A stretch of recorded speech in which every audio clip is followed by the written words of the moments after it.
سلام عرض میکنم به شما همراهان نوبیتکس. من حسین میرزایی هستم، هم بنیانگذار چراست و افتخار اینو دارم که امشب در یکی از مهمترین شب‌های بازارهای مالی در کنار تیم نوبیتکس برای پوشش زنده رویداد جلسه FOMC در خدمت شما باشیم. خانم ها آقایان، خوش اومدید به ویژه برنامه فدرال افکت. جلسه امروز FOMC یا همون کمیته بازار باز فدرال شروع یک دوران جدیده. شروع دوران کوین وارش به عنوان رئیس 17 فدرال رزرو از سال 1913 تا الان. اون هم در یکی از متلاطم ترین هفته ها و ماه های بازارهای مالی. همینجا یه توضیح کوچیکی در مورد جلسه کمیته FOMC خدمتتون عرض بکنم. این کمیته شامل 19 نفر هستش که 12 نفرشون حق رأی دارن و هر 6 هفته یک بار کنار همدیگه جمع میشن تا اینکه یک تصمیم بگیرن. اینکه نرخ بهره وجوهات فدرال رو پایین ببرن، بالا بیارن یا همین جایی که هستش نگه دارن. همین یه دونه تصمیم اثر میگذاره روی رشد اقتصادی، تورم، بیکاری در بازار آمریکا به صورت مستقیم و در اقتصاد کشورهای دیگه دنیا به صورت مستقیم و همچنین روی بازارهای مالی و بازارهای دارایی هم تأثیرات ویژه‌ای داره. بنابراین در واقع میشه گفتش که FOMC یا این کمیته رهبر ارکستر اقتصاد آمریکا و چه بسا دنیاست. امشب یکی از جلساتی هستش که نتیجهش تا حد خوبی قابل پیش بینیه، اما به طور پارادوکسیکالی این پیش بینی پذیری دلیلش وجود ابهامات فوق العاده در اقتصاد دنیاست. ابهاماتی که ترامپ به دست خودش در بازار انرژی به وجود آورده و شاید حالا با خودش داره میگه که خود کرده را تدبیر نیست، اما شاید دلش به این خوشه که دیگه مرد یخی رفته و بعد از جروم پاول کوین وارشی قراره رئیس فد بشه که نظراتش به ترامپ نزدیکتره. اما همونطور که تاریخ نشون داده رؤسای فد دوستان همیشگی برای رؤسای جمهور آمریکا نیستن، حتی اگه خود اون رئیس جمهور انتخابش کرده باشه. در طول این برنامه با یک تیم زبده از تحلیلگران، کارشناسان اقتصادی و اقتصاددانان پوشش زنده میدیم به این تصمیم جلسه کمیته FOMC و اثرات اون روی اقتصاد آمریکا، بازارهای جهانی، بازار رمز ارز و بازار بورس ایران رو بررسی خواهیم کرد. به همین ترتیب امشب یه جلسه ویژه تری هم داریم به خاطر اینکه پروجکشن اقتصادی یا پیش بینی اعضای این کمیته از اقتصاد آمریکا در یک بازه بلند مدت‌تر به همراه دات پلات قراره که منتشر بشه و ما اون رو هم براتون تحلیل و بررسی خواهیم کرد تا اینکه یک دید بلند مدت تری از اقتصاد بتونیم به دست بیاریم. در خدمت شما هستیم با ویژه برنامه ششم فدرال افکت به همت نوبیتکس. مهمترین اخبار اقتصادی از جلسه قبلی فدرال رزرو تا امروز. کوین وارش رسما به عنوان رئیس جدید فدرال رزرو انتخاب شد. سنای آمریکا کوین وارش را با 54 رأی موافق در مقابل 45 رأی مخالف به عنوان 17مین رئیس فدرال رزرو انتخاب کرد. کاهش شدید واردات نفت خام چین و ذخایر نفت استراتژیک آمریکا. در ادامه بحران جهانی انرژی، واردات نفت خام چین به پایین‌ترین سطح از سال 2017 تا کنون کاهش یافته است.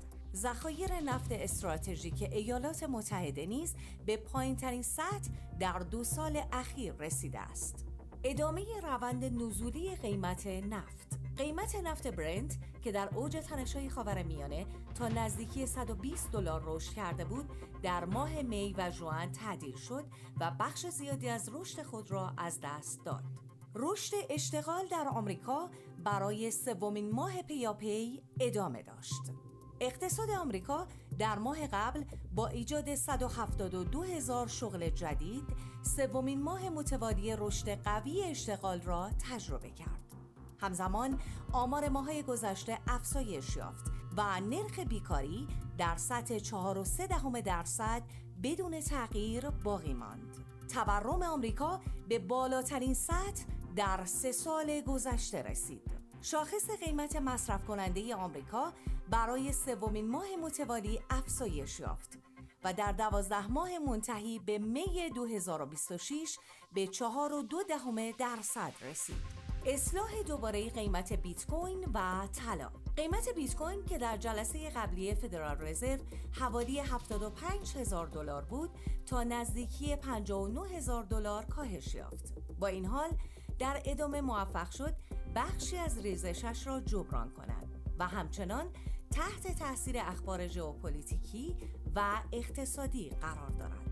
نوسانات قیمت طلا نیز در این مدت ادامه داشت، اما بانک‌های مرکزی همچنان به خرید طلا ادامه دادند. در نتیجه ارزش ذخایر طلای آنها از ارزش اوراق خزانه‌داری آمریکا پیشی گرفت. عرضه سهام اسپیس ایکس در بورس نزدک. سهام شرکت اسپیس ایکس که ایلان ماسک آن را رهبری می‌کند، روز جمعه 22 خرداد در بورس نزدک عرضه عمومی شد. رشد خیره کننده سهام اسپیس ایکس در همان روز عرضه اولیه این شرکت را به ششمین شرکت بزرگ جهان رساند و نام ایلان ماسک را به عنوان اولین تریلیونر جهان ثبت کرد.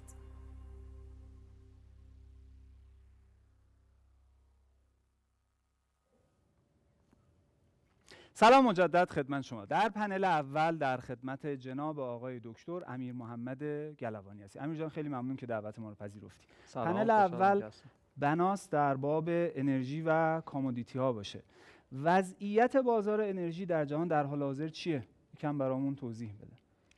عرض به حضور شما که مسئله اصلی که در بازار انرژی اخیراً ایجاد شد خب تنش‌های ژئوپلیتیک بود که در واقع اهمیت منطقه خاورمیانه و تنگه هرمز طبیعتاً در بازار انرژی قابل کتمان نبود، ولی امروز که الان داریم صحبت می‌کنیم بازار داره فکر می‌کنه که این تنشه گذشت، یعنی میتونه با اطمینان بالاتری در مورد نرخ‌های آتی نفت اظهار نظر بکنه، منوط به این که واقعا این تنشه گذرا باشه و پیشبینی در واقع مؤسسات مختلف هم از نرخ نفت اخیراً همین فکر کنم دیروز پیروز منتشر شد، تقریباً $10 در هر بشکه، $10-15 در هر بشکه کاهش داشت و معمولاً به حوالی $80 تا پایان سال رو پیش بینی میکنن.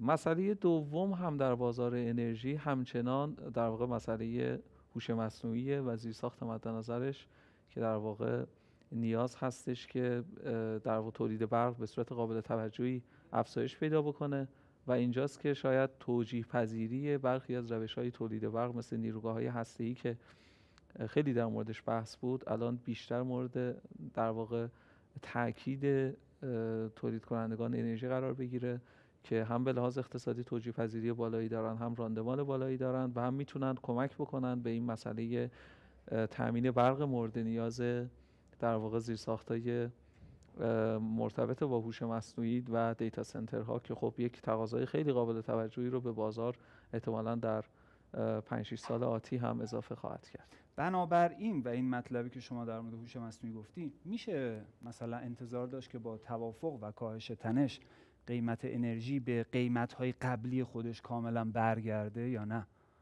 من فکر میکنم که اگر توافق از جنس یک توافق جامع باشه، نه یک صرفاً تفاهم نامه‌ای برای عدم تجاوز، یک پیمان منع تجاوزی همچین چیزی، اون موقع بله من فکر کنم به اعداد قبل جنگ میتونیم برگردیم. یعنی همون حدود $60 و زیر $70 به نظر دست یافتنی با وجود اینکه ریسک پریمیوم هم فعلا بازار اینو پرایس نمیکنه دیگه، فعلا در حوالی $80 در نظر میگیره نفت رو، ولی اگر اون اتفاق رخ بده، یعنی یک صلح و یک توافق جامع، نه یک پیمانی صرفا برای عدم تجاوز که میتونه بازار تلقیش این باشه که خب این موقتیه و چه بسا ماهای آتی هم باز یک درگیری داشته باشه. ما یه چیز عجیبی هم طی این چند ماه دیدیم، اونم این بود که با توافق و کاهش تنش طلا رشد میکنه و با افزایش تنش طلا به عکس افت میکنه. این دلیل خیلی هم به نظر واضح نمیاد، بدیهی نمیاد دیگه. دلیل این ماجرا چی بود؟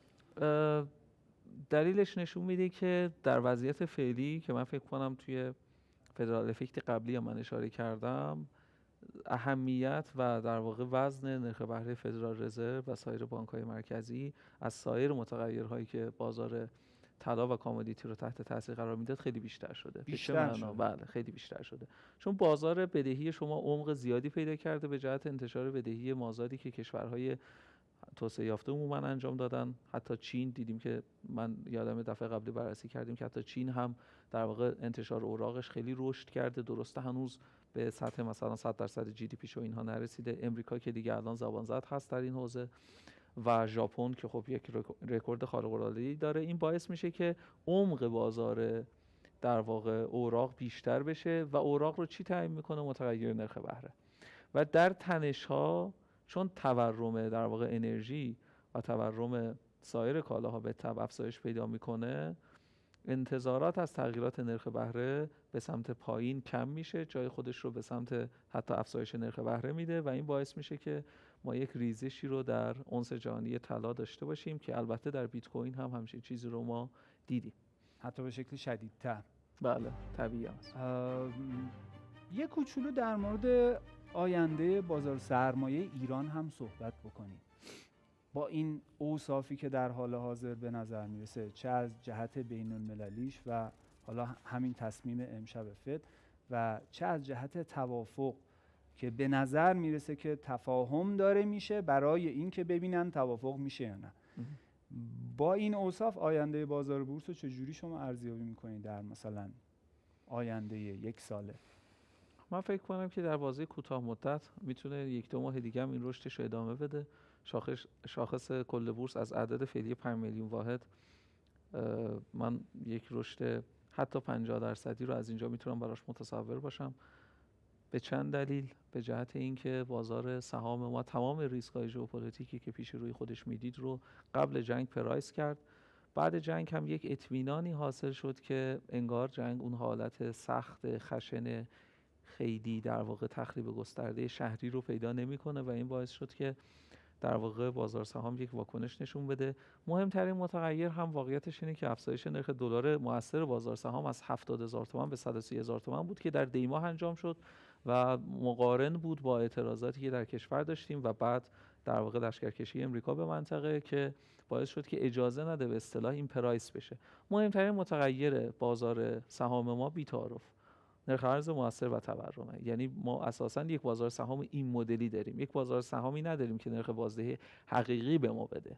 و میدونید که 3 سال بود که تقریباً به انواع مختلف بلخص از سالهای 1400 تا 1403 در رویکرد دولت قبل این بازار سرکوب شده بود. یعنی هر بلایی که میتونستن به نظر من سر بازار آورده بودن، از عوارض صادراتی وضع کردن تا سرکوب نرخ نیما تا چشم‌داش به سود شرکت‌ها و مالیات ستانی عجیب غریب و اساساً یک در واقع مسئله‌ای که البته قابل دفاع، سیاست انقباض پولی تقریباً بی سابقه در اقتصاد ایران بود.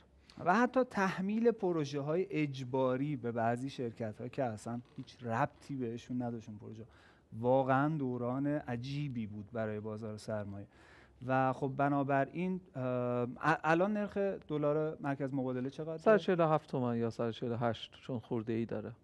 و بنابراین خیلی نزدیک به دلار بازار آزاده در حال حاضر. یه فرصت فوق‌العاده است برای تکنیکی کردن ارز. اگر توافق بشه من فکر می‌کنم که باید این اتفاق رخ بده و زیر دلار 150,000 تومان اصلا نباید متصور باشیم به عنوان یک نرخ پایدار.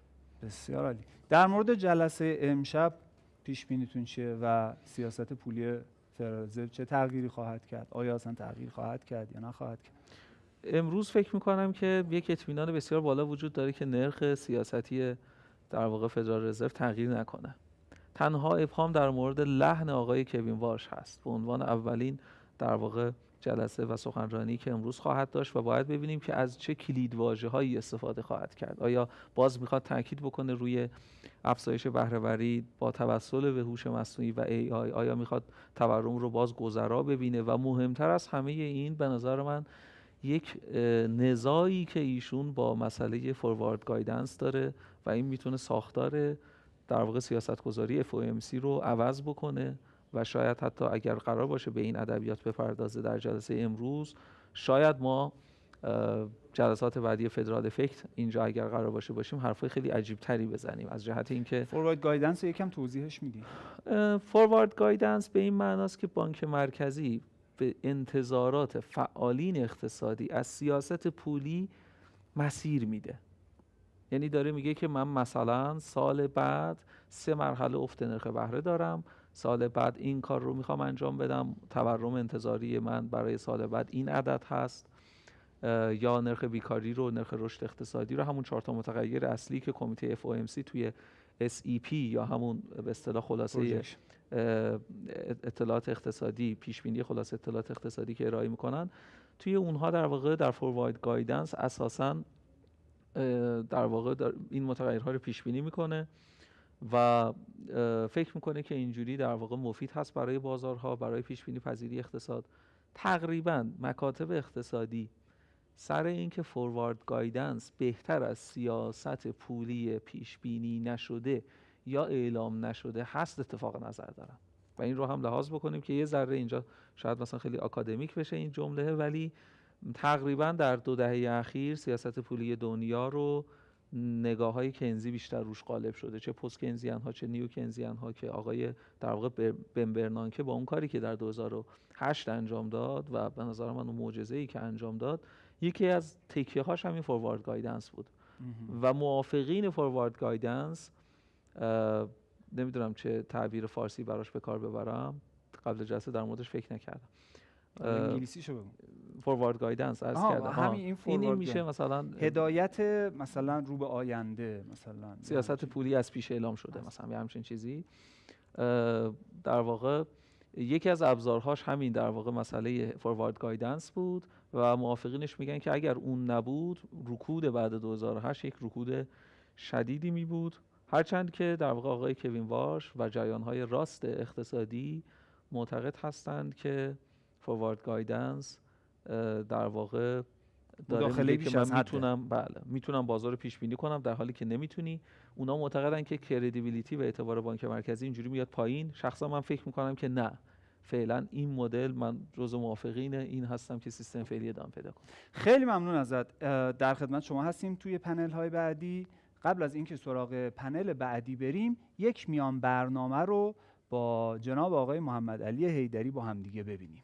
حیدری هستم و در این آیتم میخوام با شما در مورد یکی از جدیدترین مقالات HSBC صحبت بکنم.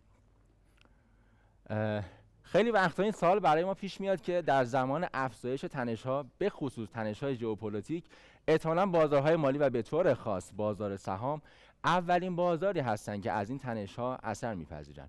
اما HSBC با مقاله جدید اومده و در واقع به این باور سنتی یک پاسخ متفاوتی داده.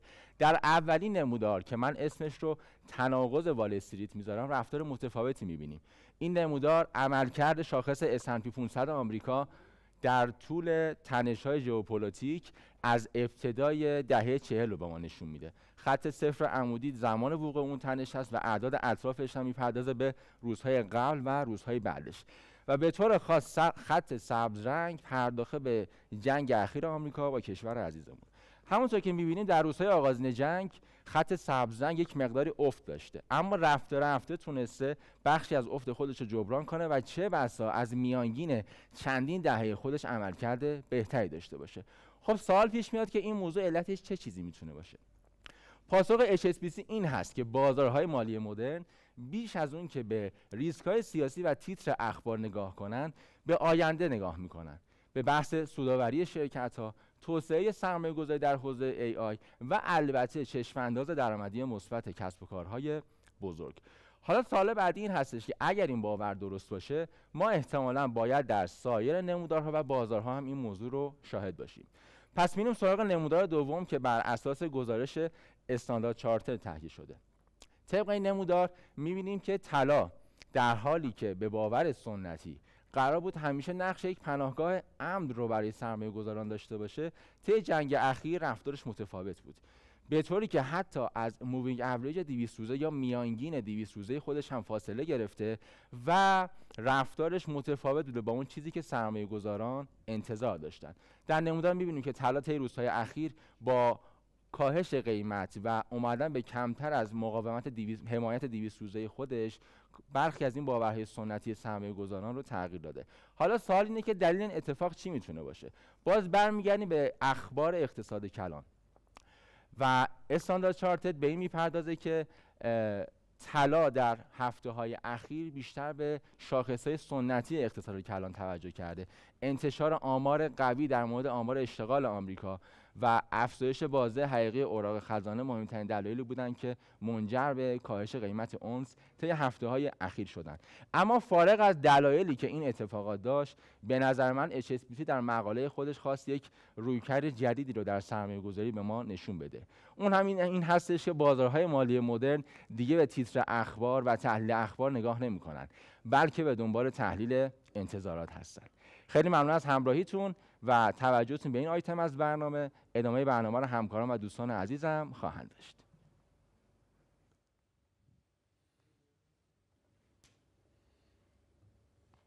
سلام مجدد خدمت شما. با پنل دوم در خدمتتون هستیم با خانم دکتر مریم محبی و جناب آقای علی رضاپور. موضوع این پنل اقتصاد آمریکا هست. الان چند دقیقه مونده به اعلام نرخ بهره وجوهات فدرال، تا 10 دقیقه بعدش هم توی همین پنل در خدمت شما هستیم. خیلی ممنون که دعوت ما رو پذیرفتید. خیلی خوشحالیم که در خدمت شما هستیم مجددا.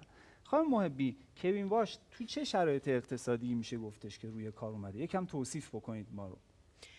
خب اگر ما بخوایم بحث‌های مرتبط با پوزیشن شغلی که ایشون گرفته، یعنی بانک مرکزی، بخوایم در نظر بگیریم، باید بگیم در حال حاضر سیاست‌های پولی آمریکا در بخش اشتغال مطلوب بوده. یعنی ما تو بخش اشتغال میتونیم بگیم تقریبا اون اشتغال کامل رو آمریکا حالا کم و بیش بهش رسیده.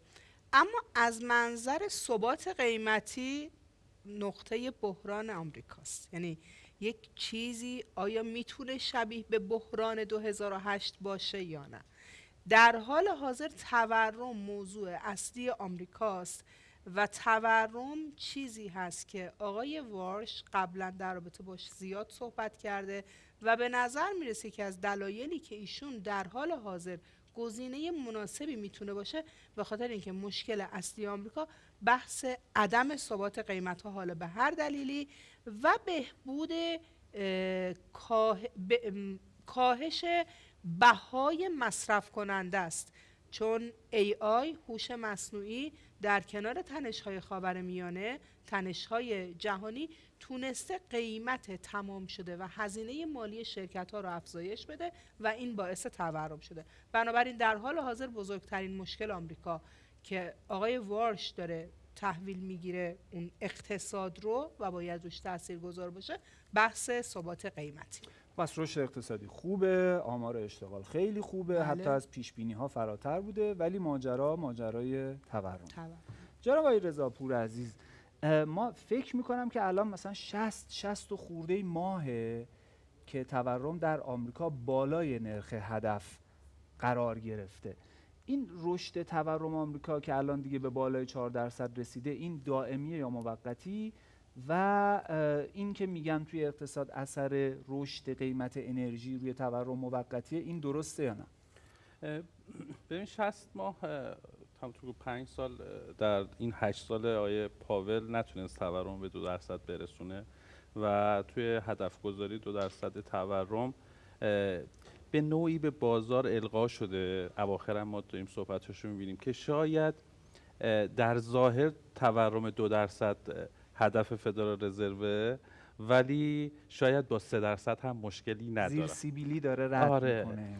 نکته‌ای که وجود داره اینه که این تورم بالا که حتی نرخ‌های بهره رو مجبور شدن ببرن بالا، باعث نشد که اقتصاد به سمت رکود حرکت بکنه یا رشد اقتصادی آمریکا ضعیف بشه. دلایلش میتونه کمک‌های دولت در دوران ترامپ و حتی بایدن، کمک‌های دولت به اقتصاد خیلی زیاد بود. اون بدهی که به شدت رشد پیدا کرد در توی اقتصاد تزریق شد و یا اثر سیاست‌های بسیار تأثیری 2020 و 2021 هنوز در اون دوران کرونا، دوران بعد از کرونا که چاپ پول خیلی شدیدی با نرخ‌های پایین داشتن، شرکت‌ها در اون زمان تونستند حجم نقدینگی مورد نیازشون رو جذب بکنن با نرخ‌های پایین و هنوز ما به اون سررسیدهای خطرناک نرسیدیم. به طور کلی ما در این به خصوص چند سال اخیر که همه منتظر رکود بودن، چون میگفتن نرخ بهره‌هاشون بالا رفته به بالاترین حد خودش از سال 2008 پس رکود باید اتفاق بیفته و اتفاق نیفتاد. دلیلش شاید قسمتی دولت، قسمتی هوش مصنوعی و پروداکتیویتی که ایجاد کرد و وضعیت خوب اشتغال هم توی کشور کردن و این تورم هم قابل تحمل هستش. به نوعی اقتصاد آمریکا نرخ‌های بهره بالاتر رو قابل تحمل میدونه و به همین دلیل هم ما می‌بینیم جنگ و شوک‌های نفتی، افزایش قیمت نفت و اثرش توی تورم آنچنان بازار سهام آمریکا، دادای اقتصادی آمریکا که امروز منتشر شد، خرده فروشی 9% توی یک ماه افزایش پیدا کرد و نشون میده که عدد بزرگیه و نشون میده که مردم آمریکا با توجه به تورم بالا دارن مصرف میکنن و شرایط اقتصادی خیلی خوبه. سرمایه‌گذاری AI هم که کمک میکنه جی دی پی رشد پیدا کنه. آیا دیگه یعنی این قبح تورم 4% و 5% براشون ریخته یا اینکه تورم میاد پایین؟ این که حالا طلا چرا پایین اومد، چرا بیت کوین اومد پایین و بعضا حالا بعد از دادای اشتغال سهام کمی ریزش پیدا کرد، یه مقدار نگرانی هنوز وجود داره. ولی چون داره رئیس فدرال رزرو عوض میشه، بازارها منتظرن ببینن واش با این تورم چجوری برخورد میکنه، چجوری تعریف تورم رو تغییر میده، چون صحبتایی کرده که این شاخصهای تورمی اونقدر سیگنال خوبی از تورم نمیدن، به سمت تورم میانگین بریم. از این صحبت‌ها شده، ولی باید ببینیم که واش چه سیگنالی میدن. اصطلاحاً فوروارد گایدنس رو دوست ندارن، ولی احتمالاً فوروارد گایدنس به مارکت خواهند داد. چرا احتمال افزایش نرخ بهره رشد کرده خانم محبی؟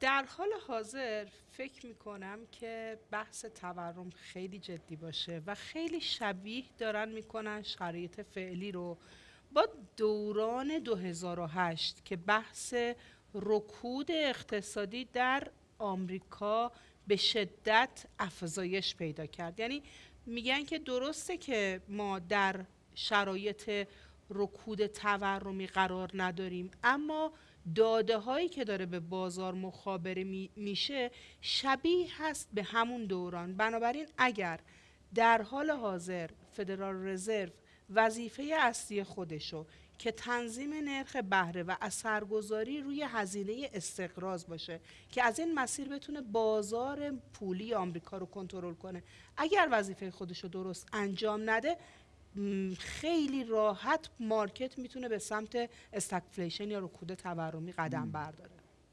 جناب رضاپور، سناریوهایی که الان ما 3 دقیقه دیگه 2 دقیقه دیگه پیش رومون هستش برای اعلام نرخ بهره چیه و هر کدومشون چه تأثیری روی بازارهای مالی دارن؟ ببینید، حالا چون زمان کمه و احتمالاً ما دات پلاس رو خواهیم دید، نکته که مهمه، ما الان نظر 19 عضو فدرال رزرو از انتظارشون از رشد اقتصادی، تورم، نرخ بیکاری و نرخ بهره‌ای که تو ذهنشون دارن در مسیر پیش رو خواهیم دید. چیزی که مهمه، آیا انتظارشون نسبت به تورم نسبت به 3 ماه قبل که این پروژکشن داشتن افزایش پیدا میکنه؟ اینا که قطعا افزایش پیدا میکنه. احتمالا ما کور پی سی 3% رو خواهیم دید توی نگاهشون که در جلسه قبل 2.7% بود و نرخ بهره انتظاریشون در اون دات پلات برای انتهای امسال از 3.14 احتمالاً رشد پیدا میکنه به 3.6 یا 3.5، یعنی کاهش نرخ بهره تو ذهنشون قرار نداره. پس شاید هم 3.7 رو بتونیم ببینیم، چون اعضای هاوکیش زیاد هستن. اگه 3.7 رو ببینیم برای بازار خوب نیست، چون اعضای فدرال رزرو دارن به بازار سیگنال میدن آره ما هم داریم به افزایش نرخ بهره داریم فکر میکنیم، یا اعضایی هستن که با اون نقطه گذاریشون میانگین نرخ بهره انتهای سال رو بالا بردن و سال بعدم احتمالاً عدد 3.14 رو ببینیم برای دات پلات. ولی باید ببینیم عددی که منتشر میشه این هست یا نه. ولی عدد کمتر از اینو ببینیم، چه در تورم چه در دات پلات. عدد کمتر از چی دوباره بفرمایید؟ از 3.6 برای نرخ بهره انتهای امسال و تورم کمتر از 3% کره پی سی ببینیم، احتمالاً برای مارکت یک ریسک پذیری اتفاق بیفته، چون احتمالاً نگرانی تورمی اینقدر تو ذهن اعضای فدرال رزرو نیست و به مارکت مخابره نمیشه. ولی باید ببینیم اعدادی که منتشر شد یا منتشر میشه چه اعدادی خواهند بود. رشد اقتصادی رو انتظار داشتن که 2.4% در وسط جنگ جلسه داشتن و 2.4% انتظار رشد اقتصادی برای انتهای امسال متصور بودن. قیمت طلا کاهش $30 پیدا کرد، با اومدن $40 کاهش قیمت در قیمت طلا می‌بینیم. احتمالاً هاوکیش بوده، یعنی مجموعه برآیند این دات پلات یک هاکیش بوده و تغییر قیمت ها رو ما شاهد هستیم در طلا رو که داریم میبینیم و ممنون ازتون. شاخص ببخشید. دلار هم رشد پیدا کرد. دست شما درد نکنه. برمیگردیم. ما امشب مثل همیشه کمک سرکار خانم کوثر ایزک شیریان رو هم داریم و میخوایم ببینیم که الان ماجرا از چه قرار شده. اعلام شد نرخ بهره؟ بله، نرخ بهره همونطور که پیش بینی هم میشد تو محدوده 3.5 تا 3.75 موند. یعنی تغییری پیدا نکرد؟ نه، تغییری پیدا نکرده فعلا. دست شما درد نکنه. بیانیه فدرال رزرو. بله، الان یه ذره به من وقت بدین. چشم حتما. خب اعداد نقداً من چه اتفاقاتی افتاد؟ اعداد من بگم. اعداد دات پلاس و پروجکشن. دات پلاس 3.8 به همین خاطر قیمت طلا ریزش پیدا کرده. گفتید اگه کمتر از 3.6 ما الان تقریبا 3.6 نرخ بهره فدرال رزرو بین 3.5 و 3.7 وقتی این عدد بالاتر از اون سقف نرخ بهره کنونی هست، یعنی تمایل اعضای فدرال رزرو به افزایش نرخ بهره هست. و این پیش بینیشون تا آخر 2026 این برای انتهای 2026 و جالب اینجاست که برای سال 2027 عدد 3.6 رو ما داریم می‌بینیم، بالاتر از تصور خود من بود. یعنی تا انتهای 2027 نرخ بهره همین هست، یعنی یه رشد رو داریم و بعد دوباره برمیگردیم به همین نرخ. نکته دیگه‌ش اینه که نرخ بیکاری رو انتظارش کاهش پیدا کرده از 4.14 برای انتهای امسال به 4.3%. یعنی در اشتغال آسیبی نمیبینن. جی دی پی رو از 2.14 به 2.2 کاهش دادن. کمی کاهشه ولی بالاتر از ترند بلند مدتی که تو ذهنشون هست که خیلی جالبم هست. مسیر رشد اقتصادی آمریکا تا دو جلسه قبل 1.8 بوده، الان در بلند مدت رشد 2% خواهند داشت. و نرخ تورم، هدلاین تورم به 3.6 افزایش دادن و کور تورم رو به 3.3 باز بالاتر از اون چیزی که ما تصور داشتیم. به همین خاطر احتمالا ما یک دلار قوی رو داریم، یعنی شاخص دلار رشد پیدا میکنه و طلا و شاید بیت کوین هم تاثیر نزولی با این قرار بگیره. باید منتظر بمونیم که ببینیم سخنرانی آیه وارچ چه خواهد شد. یعنی فعلا تا آخر 2027 هم حالا با پیش بینی فعلی که توی دات پلات به ما ارائه دادن خبری احتمالاً از خیلی هاکیش بوده. یعنی برآیند نظر اعضای فدرال رزرو که فعلا میانگینش میاد بیرون بسیار هاکیش بوده که طلا رو $50 در چند دقیقه کاهش قیمت داده، یعنی نزدیک بالا 1%، چون امروز روز خوبی طلا داشت و رشد قیمتی داشت به خاطر اخبار مثبت سمت تفاهم ایران. بازار سهام آمریکا هم تقریبا واکنش منفیشو نشون داد و شاخص نزدک که امروز مثبت بود منفی شده و بیت کوین کمی واکنشش کمتر بوده، یعنی $200 فقط کاهش قیمت داشته امروز. و حالا اینکه چرا انتظارشون از تورم بالاست با توجه به اینکه قیمت نفت کاهش پیدا کرده برمیگرده به دادای اثر هوش مصنوعی بر تورم که حتی بیشتر از نفت بوده که در موردش میشه صحبت کرد. برگردیم به این و خانم محبی عزیز، این داستان گزارش اشتغال اخیر آمریکا چی بود؟ یکم برامون توضیح بدید. خیلی تعجب‌ها رو برانگیخت ظاهرا و اینکه چه تأثیری میشه ازش انتظار داشت که این اشتغال پرقدرت در آینده اقتصاد آمریکا بگذاره. اتفاقی که داره میفته حالا بعد از اعلام نرخ بهره، مگه نمیگفتن هوش مصنوعی قراره که شغل‌ها رو از بین ببره؟ بله. یه توضیح در مورد این هم ببینید میگفتن که بهره وری با استفاده از AI میتونه باعث بشه که ما شاهد کاهش اشتغال باشیم، ولی کاملا موضوع برعکس شده. یعنی AI باعث شده که ما شاهد اشتغال بیشتر باشیم. اما یه موضوعی رو فراموش نکنیم، موضوع این که یکی از بحران‌هایی که آمریکا هم باهاش دست به گریبان هست در حال حاضر و داره تلاش میشه که اثرش کاسته بشه اینه که اشتغال برای نیروهای متخصص داره افزایش پیدا میکنه. با هوش مصنوعی ما قبلا اشتغال رو، لیبر رو هم جز کارگران رو هم جز اشتغال میدونستیم، اما در حال حاضر مهاجرهایی که به آمریکا میرن یا افرادی که وارد شغل‌ها میشن میبینیم که دیگه به سمت کارگری و کارهای پست خیلی رو نمیارن، بلکه افراد متخصص هستن. یعنی در حال حاضر استفاده بهینه از افراد و توانمندی هاشونه که به نظر میرسه در حال حاضر آمریکا داره ازش استفاده میکنه. این میشه گفت که به افراد و به اقشار کم تخصص‌تر داره فشار وارد میکنه. کاملا همین رو میگه. و بنابراین حالا در مورد اینم دوست دارم صحبت بکنیم اگر وقت شد. این داستان سنتیمنت بازار که آقای رضاپور هم باهاش مشکل دارن، این شما حقیقی میدونید این که سنتیمنت مصرف کننده پایینه یا خیر؟ بله، به نظرم سنتیمنت مصرف کننده پایین. آقای رضاپور خیلی کوتاه نظرتون رو در مورد شاخص سنتیمنت مصرف کننده میفرمایید. یک نکته وجود داره، در چند سال اخیر کل شاخص‌های که با نظرسنجی داره جمع آوری میشه غیر عددی هستش، غیر کمی. آره غیر عددی هست، مثلا دیتاهای نرم بهش گفته میشه. اصلا اون سیگنالی که در گذشته مخابره میکردن یا دیتایی بودن که قابل پیش بینی بوده مسیر اقتصادی رو، دیگه کار نمیکنن، چون شکل اقتصاد بعد از کرونا خیلی تغییر کرد و به نظر من این شاخص‌های سنتیمنت مثل دانشگاه میشیگان و اینها آنچنان تاثیر روی مارکت نداره. حتی شاخص‌های PMI که از سمت بیزینس ها انجام میشه آنچنان اهمیتی یعنی نداره. شما میفرمایید تأثیری روی مارکت ندارند یا اینکه نه اساساً دارن چیز اشتباهی مخابره میکنن؟ چیز اشتباهی رو مخابره کردن که مارکت دیگه بهشون اعتماد نداره. مثلا ما شاخص سنتیمنت مصرف کننده آمریکا در لول های بسیار پایینی قرار داشت که قرار بود یک رکود سختی رو در اصل مخابره بکنه. حتی الان هم در لول های پایین قرار داره، ولی بازارهای مالی به اون شاخص توجه نمیکنه، چون با نظرسنجی از یک جامعه آماری کوچیکه و دیتای اقتصادی که نشون میده در کل مردم آمریکا مصرف میکنن.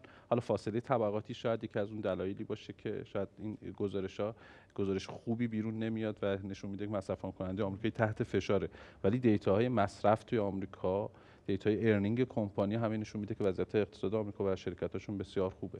بسیار عالی، ممنونم. خانم زکشیریان میتونیم در خدمت شما باشیم؟ بله، توی بیانیه فدرال رزرو گفته شده که با رأی 0 به 12 نرخ بهره توی همین محدوده 3.5 تا 3.75% ثابت موند.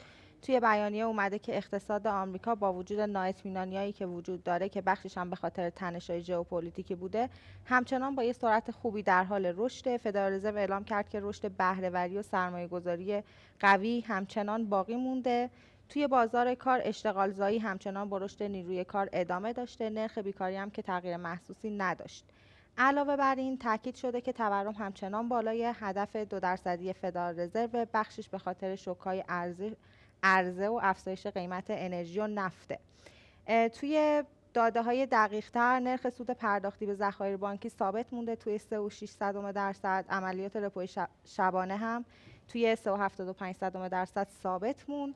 علاوه بر این در صورت نیاز گفتن که اسناد خزانه کوتاه مدت همچنان خریداری میشه و اوراق خزانه با سررسید 3 ساله یا کمتر هم همچنان به خریدش ادامه داده میشه.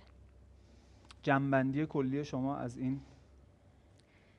از این که 0 به 12 رأی آورد جالب بود. دفعه قبل فکر می‌کنم یه دونه رأی مخالف بود اگه اشتباه نکنم. 4 تا رأی مخالف بودن. 4 تا رأی مخالف در چه جهتی؟ 3 در رأی جهت مخالف کاهش در بوده جهت اینکه مخالفت اعضا در جلسه آخری که پاور رئیس بود، یک نفر آقای میران بود که انتظار داشت کاهش نرخ بهره اتفاق بیفته. خب اون همیشه این عقیده رو داشت. 3 نفر با تون بیانیه که تورم جدی نگیریم و احتمال افزایش نرخ بهره رو نبینیم مخالفت کردن. الان در دات پلاس هم که داریم میبینیم خیلی جالبه، 6 نفر بالای 4% نرخ بهره رو رأی دادن که مثلا آقای کاشکاری هست، خانم لوگان هست آخر 2026 آخرای 2026، یک نفر حتی بالای 4.25% که احتمالاً خانم هامک هستش که خیلی هاکیش هستش و نسبت به تورم نگرانه. خانم لوگان هم هست جز اون، نیل کاشکاری، احتمالاً آقای پاول هم جز اون داتای بالا باشه با توجه به اینکه الان کرسی داره. نکته مهمترش اینه که اون اعضایی که جلسه قبل مخالف بودن گویا درست فکر میکردن، چون الان اکثر اعضا اومدن به سمت اینکه ما نرخ بهره رو باید افزایش بدیم و یک تراکم و یک نزدیکی نظر هم در نرخ بهره امسال وجود داره. یعنی هیچ کس تقریبا، فقط یک نفر به کاهش نرخ بهره رأی داده، اونم یک کاهش نرخ بهره. بقیه اعضا یا همین نرخ بهره رو رأی دادن یا یک افزایش تا 3 افزایش رو رأی دادن که میانگینش شده یک افزایش نرخ بهره که احتمالاً اتفاق بیفته و بسیار. انتظارشون هم از اشتغال و از تورم بالاست، ولی از شرایط اشتغال و رشد اقتصادی هم مثبت. دست شما درد خواهش نکنه. می‌کنم. بریم یه آیتم ببینیم در مورد موضوعی که شما خیلی بهش علاقه‌مندید، یعنی بیت کوین و سوپر سایکلش. 4 months ago, you told CNBC that 2026 could be a super cycle. We're now mid-year. Things are not looking good from where we sit today. What do you think is going to happen the rest of the year? I think even when I said it, I probably said I could not predict the You future. did. You did. I don't want to put words in your mouth. You didn't say that. Yeah, I try to avoid prediction questions regardless, but sometimes even when I say things like that. Well, first of all, 2026 is not over. But based on the price of performance today, Bitcoin is at 60,000 again. You came back to 60,000, went to 80, came back down to 60. We'll call this a winter. We're not in a super cycle now. But will crypto die? Absolutely not. Crypto will continue to grow. So I think the super cycle will come. I'm not sure when it will come. I think Bitcoin is the new digital gold. I think it's going to be a key part of our economy going forward into the future. So I'm as bullish as ever. I think sometimes people look at these 4-year cycles that Bitcoin goes through as well, where you can kind of see the percentage of people who have made money versus not. And my instinct is we probably have bottomed at this point, maybe at the 60K number, but nobody can say for sure, of course. I'm optimistic as always. I think by 2030, we're going to have a much higher price, and I'm long Bitcoin, just like always.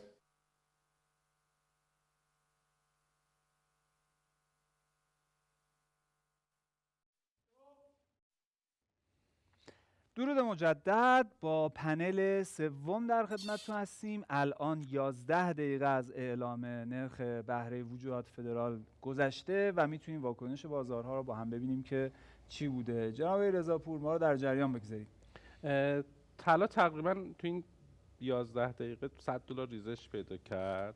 $100 کاهش قیمت داشت. بیت کوین خیلی مقاومه میشه این قضیه. چند درصد؟ تقریبا بالاتر از 2% تو این 10 دقیقه. در 10 دقیقه. بله، تقریبا از 4380 به 4280 کاهش پیدا کردن و تقریبا این خبرهای مثبت از تفاهم ایران رو تقریبا پس دادن. شاخص دلار دوباره بالای $100 100 واحد قرار گرفت و شاخص‌های بورسی هم خب تحت تاثیر این اخبار که احتمالاً ما یک فدرال رزروی که میخواد با این تورم مقابله بکنه رو از برآیند نظراتی اعضای فدرال رزرو برداشت کرده و نگران میشه و نرخ‌ها هم رشد پیدا کرد. نکته بعد این که بازده اوراق قرضه‌های کوتاه مدت رشد خیلی محسوسی داشته، تقریبا مثل اون روزی که داده اشتغال منتشر شد رشد خیلی زیادی رو ما تو همین چند دقیقه؟ آره، تو همین چند دقیقه تقریبا 10 بیس پوینت رشد پیدا کرد. تقریبا بگیم به اندازه نصف یک نرخ بهره رشد پیدا کرد. ببینید درست نرخ بهره تغییری نکرد، ولی تأثیرش روی یا همون مسیر نرخ بهره تأثیرش در اقتصاد واقعا دیده میشه. یعنی با رشد بازده اوراق قرضه، رشد استقراض شرکت‌ها و افزایش بازده اوراق قرضه، رشد نرخ‌های وام رو در اقتصاد واقعی عملاً وارد خواهد کرد و من نکته جالب اینه که بازده اوراق قرضه بلند مدت رشد پیدا نکرد، یعنی یک ریسک اقتصادی هم داره دیده میشه و در اصل احتمالاً ما انتظارات این ریسک اقتصادی چیه؟ همون رکوده؟ نه لزوما رکود. اگر بازار فکر میکرده که رشد اقتصادی قراره مثلا 2% باشه، احتمالاً با این نرخ بهره‌ای که تو ذهن اعضای فدرال رزرو است میگه مثلا کاهش اون رشد رو پرایس میکنه و همین خاطر اوراق بلند مدت فروخته نشد ولی اوراق کوتاه مدت فروخته شد که این در اصل همون منحنی کمی معکوس شده. بسیار خوب. جناب آقای گلوانی عزیز، نظر شما در مورد این پروجکشن چی بود؟ پروژکشن از اون چیزی که فکر میشد به نظر من هاوکیشتر بود، یعنی به اصطلاح سختگیرانه تر بود در خصوص سیاست پولی و به نظر میاد که از اون چیزی که فکر میکردیم اعضای FOMC تورم رو جدی تر گرفتن و من فکر میکنم که احتمالاً امشب در واقع شب خوبی برای آقای ترامپ هم نباشه، از این جهت که کلی تلاش کرد که آقای کوین وارش بیاد، ولی امروز این چیزی که الان در واقع بیانیه‌ای که الان دادن به نظر میاد که امید به کاهش نرخ بهره تا انتهای 2026 رو تقریبا صفر کرده و دیگه صحبت از صرفا از چند مرحله افزایشه. من خودم فکر نمی کنم واقعا ما بخوایم بیش از یک مرحله افزایش رو حتی داشته باشیم در انتهای 2026 و من در واقع دوست دارم روی یک جدولی اینجا صحبت کنم. اگه جدول شماره 1 بنده رو بیارن. بله. در مورد در واقع تفاوت بین پیش بینی و این جدول شماره 3 نه این نیست ابتدا، حالا شماره 1 رو اگه بیارید اینم نیست، اون یکی بله. ببینید اینجا اگه این جدول رو نگاه بکنید، این در مورد SEP فد یا پیش بینی همون فد در خصوص 2026 بوده در برابر دیتاهای واقعیش. ما از پیش بینی فد بالا پیش بینی، پایین بله. دیتای واقعیه. اگر دقت بکنیم کجا اختلاف زیاده؟ توی GDP پروژکشن GDP از اون چیزی که فکر می‌کردن یه ذره بهتر بوده، مخصوصا توی می 2026 و اینها. توی نرخ در واقع PCE تورم از اون چیزی که فکر میشد خیلی بالاتر بوده. ببینید یعنی از مارچ 2025 تا مارچ 2026 که قبل این جلسه امروز در واقع آخرین فد پروژکشن بوده، غالباً به صورت 5 بار پشت سر هم دو فدرال رزرو پیش بینیش از PCE کمتر از اون چیزی بوده که در واقع در واقعیت رخ داده و این یک مقدار شاید برمیگرده به همون صحبت اول من که چرا آقای کوین وارش با این رویکرد مخالفه. میگه آقا شما هیچ چیزی از آینده نمیدونید و به صورت پیوسته 5 دوره متوالی اومدید تورم رو اشتباه پیش بینی کردید و این رو ادجاست هم نکردید.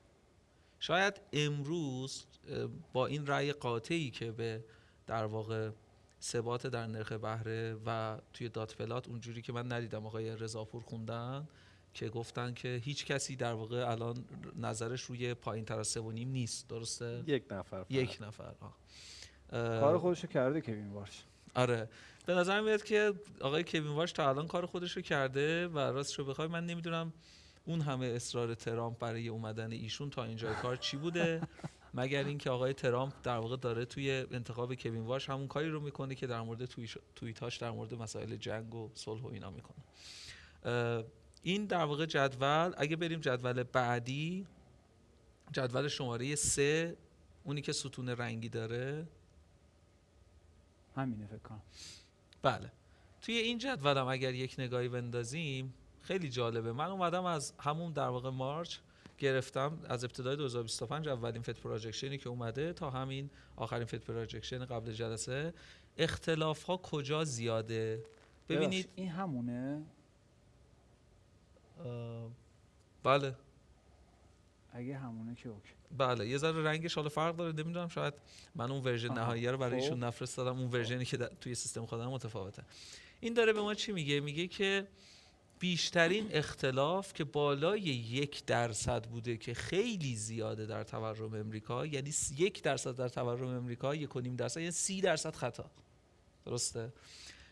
فدرال رزرو 5 دوره بالای 1.14 1.6 خطا در PCE اینفلیشن داشته. با اون چیزی که اصطلاحاً ستون آخر نگاه کنید، گپ بین اکچوال و پروژکشن، گپ بین شکاف بین پیش بینی و واقعیت.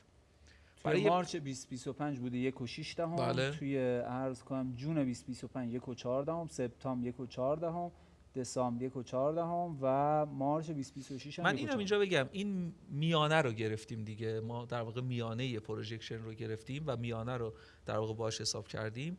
این نشون میده که در واقع اولا فدرال رزرو اگر ابتدای 2025 خوشبین بوده به کاهش نرخ بهره در 2026، اگر اشتباه نکنم الان آقای رضاپور شاید بتونه کمک کنه، فکر میکنم در مارچ 2025 پیش بینی به 1 یا حتی 2 مرحله کاهش نرخ بهره در 2026 بود.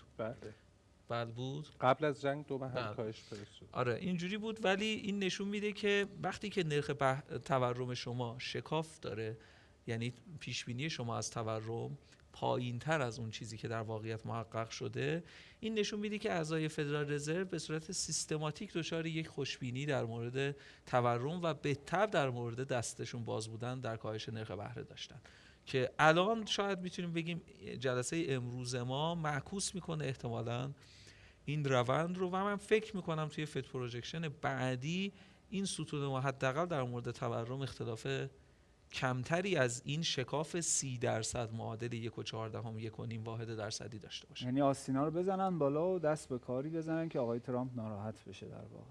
آره این ببینید تقریبا بازارها دنبال دلیلی بودن یک دو ماه آتی بتونن یک رشدی بکنن، چه بازار اونس نقره طلا چه در واقع بیت کوین و اینا. من فکر میکنم این جلسه هیچ دلیلی به رشد بازارهای ریسکی نداره. من از همینجا استفاده بکنم، سقوط بیت کوین به نظر شما ادامه داره؟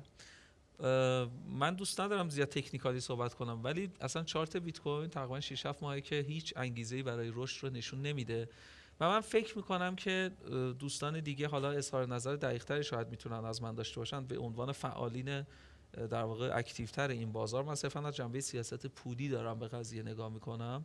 فعلا امیدی نمیتونیم داشته باشیم. شاید اگر 2027 برسه و اون فاصله بین رونق‌های بیت کوین و ارتباطش با هاوینگ رو لحاظ بکنیم، شاید 2027 منطقاً باید برای بیت کوین بهتر از 2026 باشه. ممنون. جناب رضاپور، بالا پایین رفتن اوراق قرضه آیا یک متغیر تاثیرگذار روی طلا و بازارهای مالی دیگه هست یا خودش هم تاثیرپذیره از جاهای دیگه؟ بازار اوراق مثل بازار طلا یا بازار فارکس یا بازار سهام تاثیرپذیر از این سری اتفاقاته. یعنی ما وقتی که جلسه فدرال رزرو داریم و هاوکیش هستش، یک اتفاق همزمان در همه بازارها پرایس میشه، یعنی اثر فد بر همه بازارها که بازیگران بازار اوراق به فروش میرسونن، کوتاه مدت به فروش رسید، طلا به کاهش قیمت مواجه میشه، دلار رشد پیدا میکنه و بازار سهام هم تحت تاثیر منفی قرار میگیره. یعنی اینجوری نیست که اثر اوراق در طلا رو ما ببینیم، اثر یک اتفاق رو هم در اوراق میبینیم هم در طلا و به نوعی یعنی به عبارتی ارتباطشون همبستگیه، علیت نیست بینشون. آره دقیقاً همینطوره. آره لگ زمانی بین واکنش این قیمت در بازار اوراق و بازار طلا تقریبا نداریم. یعنی ما زمانی که داده اشتغال آمریکا منتشر میشه و طلا $150 در اون روز ریزش پیدا میکنه، شاخص بورسی 5% کاهش پیدا میکنه، اوراق هم همزمان کاهش پیدا کرده است و اثر اتفاقات بیرونی هست که تو قیمت. اینجوری نیست که بازیگران بازار اوراق آدمای باهوشی هستن، بقیه داریم نگاه میکنیم اونا دارن چیکار میکنن بعد اقدام دیگه بازیگران بازار دیگه انجام بدن. این شکل نیست. یه نکته جالب الان دیدم 18 نفر توی دات پلات رای دادن. احتمالاً آقای واشت واقعا رای نداده به این دات پلات و شاید مخالفت خودش اینجوری ابراز کرد. 18 تا دات داریم میبینیم و 19 تا دات نمیبینیم. احتمالاً واش رای نداده و شاید تو سخنرانیش به اینم ازش سوال بشه که چرا رای ندادی و نگاهت به این چیه. در مورد این پروجکشن یا هم فوروارد گایدنسی که دارن میدن و همیشه هم اشتباه زیاد دارن، به خصوص در سال 2022 خیلی فاصله خیلی شدیدی داشتن. مثلا میگفتن ما نرخ بهره رو نهایت تا 3 میبریم بالا ولی تا 5.5 بردن بالا و معمولا این دات پلاتی که حالا همون مسیر نرخ بهره رو تو ذهنشون همیشه بیان کردن، در سال اکثر اوقات اون مسیر رو طی نکردن. و صحبت آقای وارشم که پارسال یک سخنرانی که انجام داده بود توصیهش به اعضای فد بود که اینقدر حرف نزنید، فکر کنید و کمتر حرف بزنید. و الان به اون سمت اگر بخواد حرکت بده فدرال رزرو، با توجه به اینکه اگر فرض کنیم اون داتا هم مشخص نکرده توی مسیر نرخ بهره و انتقاد خیلی شدیدی بر سیاست‌های پولی در سال 2021 داره که میگفت تورم موقتیه، انگار میگه چرا اینقدر پاول و اعضای دیگه گفتن تورم موقتیه تا یک روز بگن نه ما اشتباه کردیم در نوامبر 2021 و بیت کوین از اونجا مسیر نزولیش رو شروع کرد از $69,000 که یهو بیاد بگه خب نه ما اشتباه کردیم ترانزیتوری نیست تورم. یعنی آی وارش یکی این عقیدشه که ما نمیتونیم دقیقاً پیش بینی بکنیم و عقیده بعدیش هم این هست که بذاریم بازار خودش نرخ‌ها رو تعیین بکنه و ما یا مسیر خودش رو پیدا بکنه و ما اینقدر مداخله‌گر در بازار من فهمیدم یه وجه مخالفتش هم اینه که میخواد اصلا غیر قابل پیش بینی تر باشه برای بازار. این درسته؟ آره تقریباً تمایلش به آلن گریسپن هست که اون زمانی که اطلاعات خیلی زیادی نمیدادن تا زمان برنانکی و حتی توی جلسه معرفی ایشون و قسم خوردن ایشون آیه برنانکی حضور نداشته و حتی صحبتی هم از ایشون نمیکنه، مخالفت هم داشت در اون زمان. بیشتر دوست داره بازار آزاد خودش نرخش رو پیدا بکنه و قیمت گذاری لیبرتاریانه به عبارتی تا حد خوبی. البته من یه نکته نمیدونم اگر تایم باشه بگم در تکمیل این صحبت. این مخالفین جدی هم داره دیگه. بالاخره من عرض کردم من فکر میکنم که فوروارد گایدنس اگر نباشه، که الان در واقع بعد صحبت گفتگوی اول فکر کردم که یادم افتاد که ما بهش میگفتیم هدایت پولی اگر نباشه، من فکر کنم نوسانات بازارها بیشتر میشه و اصولا در واقع جریان مینستریم فعلی دانش اقتصاد میگن که بدترین کار اینه که شما در واقع اقتصاد رو مدام با سیاست‌های از قبل اعلام نشده مواجه بکنی، که حالا آقای در واقع وارش میگه که نه، این از قبل اعلام نشده ناگزیره چون دیتا دیپندنس داره، یعنی وابستگی به داده داره. که البته انصافا همین در دوره آقای پاول ما یک جمله رو به صورت تکراری در تمام بیانیه‌های ایشون می‌دیدیم و اونم این بود که ما بر مبنای داده پیش میریم. یعنی من فکر کنم که این نقدها بر فوروارد گایدنس یه ذره درست نیست، هرچند که من اون جدول آوردم نشون بدم که بالاخره برای فدرال رزرو خوب نیست 5 دوره متوالی بخواد گپ پیشبینی قابل توجهی داشته باشه. موضوع ژاپن، برگردیم به موضوع ژاپن. خیلی متغیر مهمی بوده توی ماه‌های اخیر. الان تأثیرش چطوری میشه؟ چه چیز متغیر مهمی نبوده؟ متغیر مهمی نبوده از دید شما؟ افزایش نرخ بهره توی ژاپن؟ ببینید بازارها از قبل میدونستن که در روز گذشته ژاپن افزایش نرخ بهره میدهد. حتی 2 هفته قبل هم سیگنالش رو اعضای BOJ دادن و اتفاق خاصی هم نیفتاد. فشار روی کری ترید نمیاره؟ یا آورده دیگه تموم شده؟ نکته‌ای که وجود داره توی سیاست‌های پولی که بانک‌های مرکزی کشورهای پیشرفته اتخاذ میکنن، فقط برای نرخ بهره شبانه اتخاذ میکنن. اون کری ترید برای بازدهی اوراق سرمایه‌گذاری بلند مدت مثلا 10 ساله بیان میشه، اختلاف بازدهی اوراق ارزهای 10 ساله ژاپن و آمریکا، و اون حرکت با نرخ بهره اونقدر تغییر نمیکنه و مسیر رشد خودش رو در چند سال گذشته طی کرده و یک اتفاق 1 ماهه و 2 ماهه نیستش و کری ترید هم به اون فرمتی که توی تکست بوک نوشته شده نیست. تو تئوری که بازدهی داره میرن بالا، پس میرن دارایی آمریکا رو میفروشن. بازار سرمایه آمریکا جا برای جذب سرمایه داره که از عمیق‌ترین بازارهای سرمایه است و اینجوری نیست که ژاپنیا به راحتی برن اصلا اوراق آمریکا رو بفروشن. ما توی داده‌های خزانه‌داری آمریکا داریم می‌بینیم که ژاپن بالاترین میزان اوراق آمریکا رو داره و طلبکار آمریکاست. ولی کاهشی روندش نه، آنچنان تغییری نداشته. بالای 1.1 تریلیون دلار در 1 سال اخیر حداقل. من سوالم یکم دقیق‌تر ازتون بپرسم، آیا شما میگید که تأثیر چندانی نداره یا اینکه تأثیرش پرایس شده تا همین حال حاضر؟ ببین، ما کاهش ارزش ین ژاپن به نظر میرسه که افزایش نرخ بهره ژاپن یک اقدام انقباضی هست. خب ولی ما چرا شاهد این هستیم که با افزایش نرخ بهره ژاپن در مسیر کاهش نرخ بهره بقیه بانک‌های مرکزی ین ژاپن بازم ضعیف میشه؟ دلیلش اینه که تورم در ژاپن بالاست، سیاست‌های پولی نسبت به بقیه کشورها بسیار انبساطی بوده در سال‌های گذشته، میزان بالانسیت بانک مرکزی ژاپن، این افزایش نرخ بهره‌ای که از منفی به 1% رسیدن کمتر از اون اقدامات انقباضی که بقیه کشورها در زمان کرونا انجام دادن و هنوز فاصله داره. در اصل وضعیت تسهیلی در سیاست‌های پولی ژاپن وجود داره. به همین خاطر ما هم می‌بینیم نیکی ژاپن در سقف تاریخی خودش هست و بالای 70,000 واحد رکورد زد در این هفته. ولی وضعیت تسهیلی داره کاهش پیدا می‌کنه دیگه. این که هست. ببین، بسته به انتظار مارکت داره. مارکت شاید انتظار داشت نرخ بهره الان 1.5 باشه در ژاپن یا 2 باشه، ولی اینها اینقدر محتاط دارن برخورد میکنن و میگن این تورم ترانزیتوری اونها هم و در سالهای بعد کاهش پیدا میکنه، نسبت به بقیه کشورها آنچنان انقباضی رفتار نکرد. ما کمتر از 1 دقیقه فرصت داریم. یه سوال میخوام بپرسم که لطفاً سریع جواب بدید. بازار هوش مصنوعی در حال حاضر حباب داره؟ نه. رشد درآمدزایی کمپانیایی که وابسته به هوش مصنوعی هستن بسیار بسیار زیاد بوده. با رشد قیمتشون هماهنگ بوده. بنابراین ببینید مسیر رشد درآمدی که اعلام میکنن در کوارتر قبلی بسیار صعودی بوده. 85% رشد درآمد انویدیا نسبت به سال گذشتهش بوده در ارنینگش. خب طبیعتا این قیمت گذاری فعلا از دید مارکت حباب نیست. حالا در موردش بعد میشه صحبت.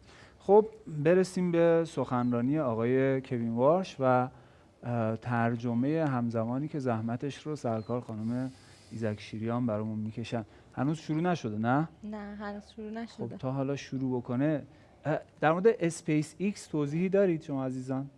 تاثیرش چی بود؟ موقتی بود خصوصی بود اومده پابلیک شده. این که مثلا بقیه بازارها تحت تاثیر قرار گرفتن؟ نه تحت تاثیر قرار نگرفتن.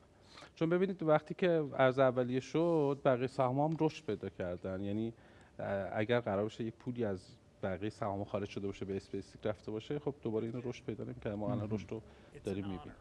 بسیار خوب، در خدمت شما. روز خیلی خوبی داشته باشید. باعث افتخارمه که به فدرال رزرو برگشتم و در چنین زمان مهمی چنین وظیفه‌ای رو بر عهده بگیرم. علاوه بر این به شدت از استقبال دوستان قدیمیم خوشحالم و از نزدیک به اعضای FOMC گوش میدم که ایده های جدید و افکار جدیدی دارن و فدرال رزرو رو به سمت جلو میبرن. توی جلسه امروز ما یکی از بهترین جلساتمون رو داشتیم. ذهنمون باز بود، به وظیفمون متعهد بودیم. توی این کار همه اینها به یک نتیجه میرسه، اینکه سیاست‌های پولی رو درست انجام بدیم یا حداقل تا جای ممکن تلاشمون رو بکنیم. هدف اصلی ما همینه. من و همکارانم اینجا هستیم که به اهداف فدرال رزرو برسیم که قیمت‌های ثابت و حداکثر اشتغال هست. همونطور که چند دقیقه قبل دیدید، کمیته تصمیم گرفت که نرخ بهره رو توی محدوده 3.5 تا 3.75% ثابت نگه داره. این تصمیم بر اساس و در حمایت از اهداف دوگانه ما گرفته شده. فعالیت‌های اقتصادی با سرعت بسیار خوبی در حال گسترشه و نسبت به تنش‌های ژئوپلیتیکی اطمینان بهتر شده و دید احساسات معامله‌گرا بهتر شد. بهره‌وری و رشد همچنان ادامه داره و سرمایه‌گذاری هم با قدرت ادامه پیدا کرده. علاوه بر این تعداد مشاغل جدید هم با سرعت بسیار خوبی رشد کرده و نرخ بیکاری تغییر چندانی نداشته. ما همچنان باور داریم که نرخ تورم و رسیدن اون به هدف 2% هدف اصلی ما هستش. این هدف برای 5 سال گذشته در 5 سال گذشته ادامه داشته. من به شما قول میدم که این کمیته فدرال رزرو ثبات هزینه‌ها رو به دست میاره. توی هر نهادی تغییر رهبر و مدیریت یک فرصت خوب و به موقع است. علاوه بر این به رسیدن به مأموریتش کمک میکنه. من و همکارانم توی فدرال رزرو با همدیگه از نزدیک همکاری میکنیم تا ببینیم که چه چیزی میتونه سیاست‌های پولی رو بهتر کنه. شاید بعضی از شما احساس کرده باشید که صحبت‌های امروز کمی فرق داره، که کمی کوتاه‌تر، ساده‌تر و کمی قدیمی‌تره.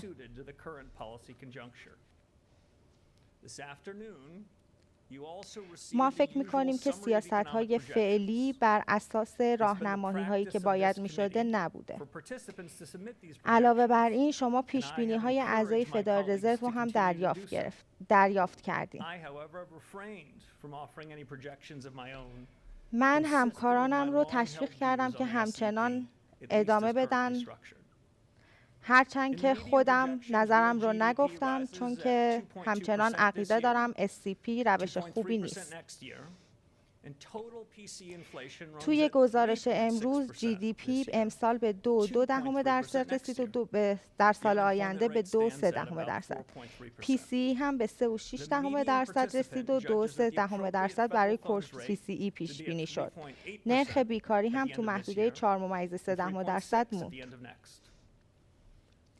اعضای فدرال رزرو پیش بینی کردند که نرخ بهره احتمالاً تا اواخر امسال به 3.8% و تا اواخر سال آینده به 3.6% برسه.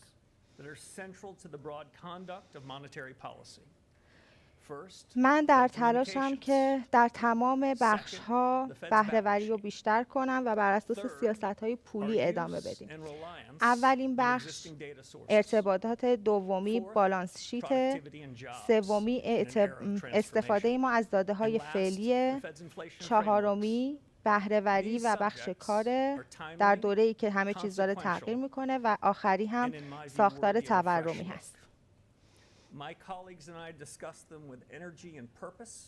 به نظر من تمام این موضوعات به یه نگاه جدید نیاز داره. من و همکارانم در روزهای گذشته درباره انرژی هم صحبت کردیم. و علاوه بر این هم از اعضای فدرال رزرو نظرشون رو جویا شدن و هم از اقتصاددان‌هایی که خارج از فدرال رزرو هستن. من سعی می‌کنم که با اصول اولیه کارم رو شروع کنم. سوال‌های ابتدایی. علاوه بر این روش‌های جایگزین رو هم در نظر بگیرم و در نهایت سیاست‌های پولی رو مشخص کنم.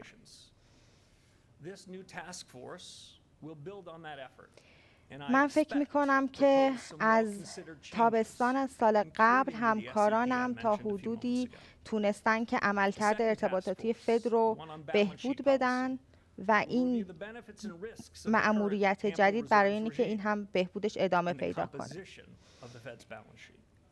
ما ریسک ها و فواید ساختار فعلی فدرال رزرو رو در نظر میگیریم و سعی میکنیم که بالانس شیت رو بهبود بدیم.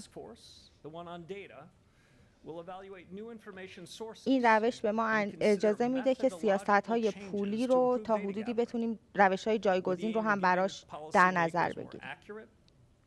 ما علاوه بر این می‌خوایم روش‌های جمع‌آوری داده رو هم بهبود بدیم تا بتونیم داده‌ها رو مرتبط و دقیق نگه داریم. و علاوه بر این اطلاعاتی ازشون به دست بیاریم که بر اساسشون بتونیم عمل کنیم.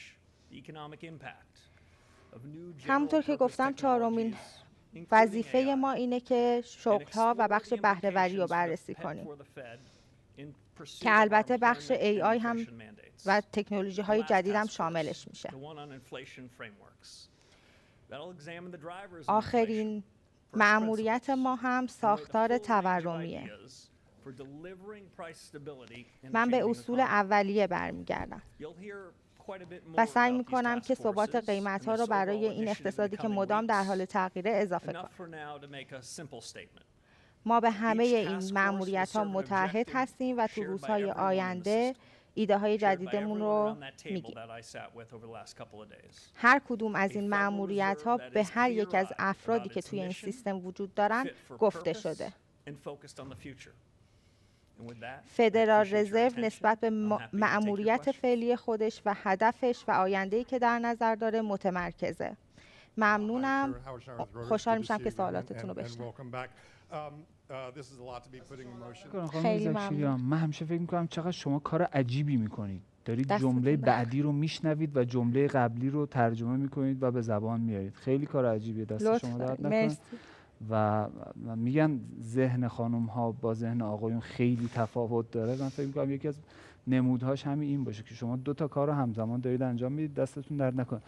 کار خودشو کرد، مثل این که آره اشارم کرد که خودش رأی نداده همونطور که شما گفتین و این سری 5 تا مأموریت گفت که جالب بود. سعی کرد که انگار به همه اون چیزایی که سوال بازارها بود و معامله گرا بود جواب بده. 5 تا رو من خاطرم نیست. حضور ذهن دارید دوباره بفرمایید؟ اگه درست بگم بخشش اشتغال بود، بخش تورم بود. حضور ذهن دقیقی ندارم در ادامه. منابع داده. یه تغییر ساختاری میخواد انجام بده به نظر. خب و همین روز اولی انگار ترامپ داره ناامید میکنه.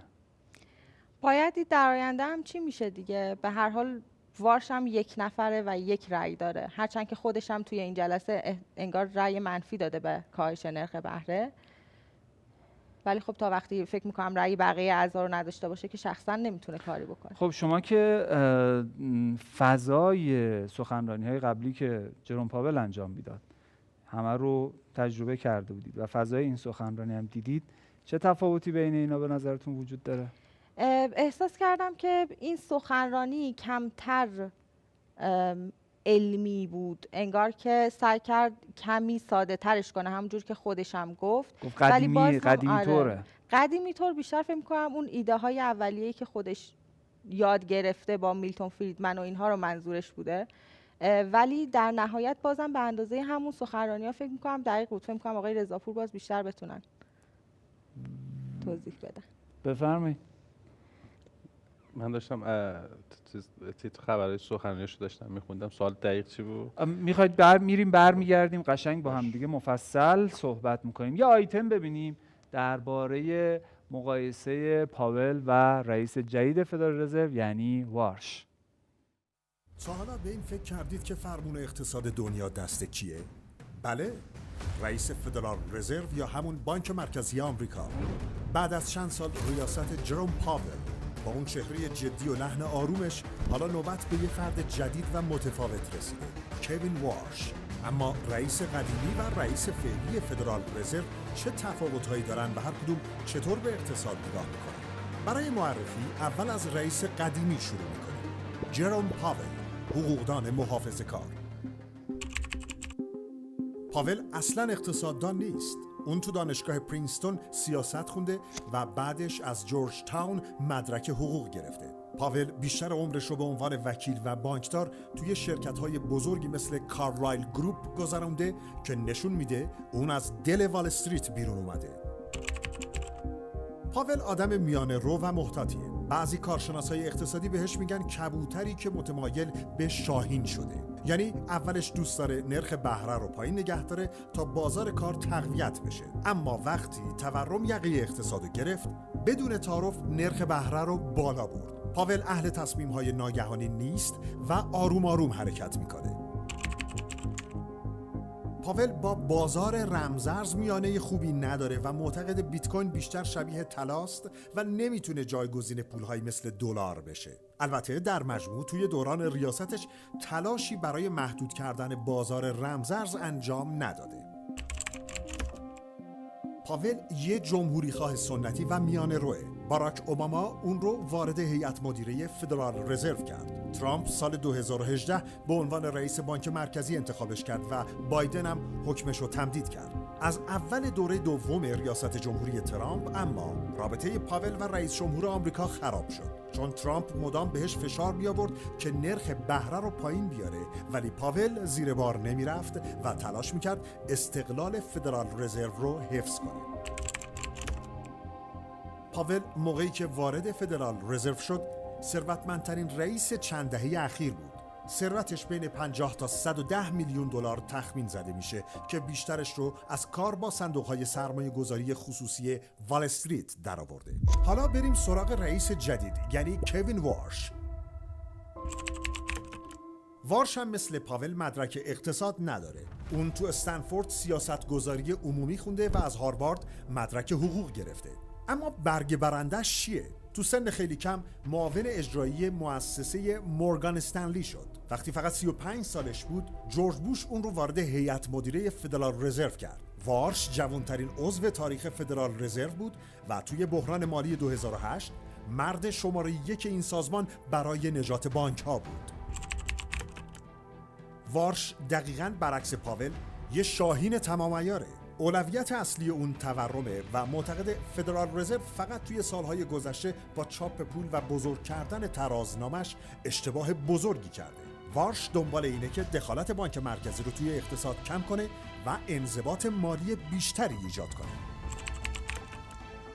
اینجاست که داستان جذاب میشه. وارش برخلاف پاول نگاه خیلی بازتری به فناوری‌های نو داره. وارش سرمایه‌گذاری روی شرکت‌های کریپتویی داشته و گفته بیت کوین اصلاً اونو نگران نمی‌کنه و میتونه مثل طلای دارایی امن باشه. هرچند که معتقد این رمزارز هنوز جایگزین پول ملی آمریکا نشده. میشه گفت طرفدارهای کریپتو به اومدن وارش امیدوار هستند. وارش یه جمهوری خواه دو آتیشه و نزدیک به حلقه اصلی ترامپه. به خاطر همین ارتباطات نزدیک و روحیه جنگندش بود که ترامپ اونو انتخاب کرد تا سیاست‌های فدرال رزرو رو با دولت هماهنگ‌تر کنه. وارش همسر خیلی پولداری داره و ثروت خانوادگی اونها چندین میلیارد دلاره، اما ثروت خودش چیزی بین 130 تا 210 میلیون دلار تخمین زده میشه. همونطور که متوجه شدید بین پاول و وارش تفاوت‌های زیادی وجود داره. رهبر جدید فدرال رزرو کوین وارش جوانیه که ایده‌های نو و رویکرد متفاوتی به اقتصاد داره. جروم پاول هم احتمالاً برای مدت کوتاه به عنوان عضو هیئت مدیره توی بانک مرکزی آمریکا در کنار وارش باقی میمونه.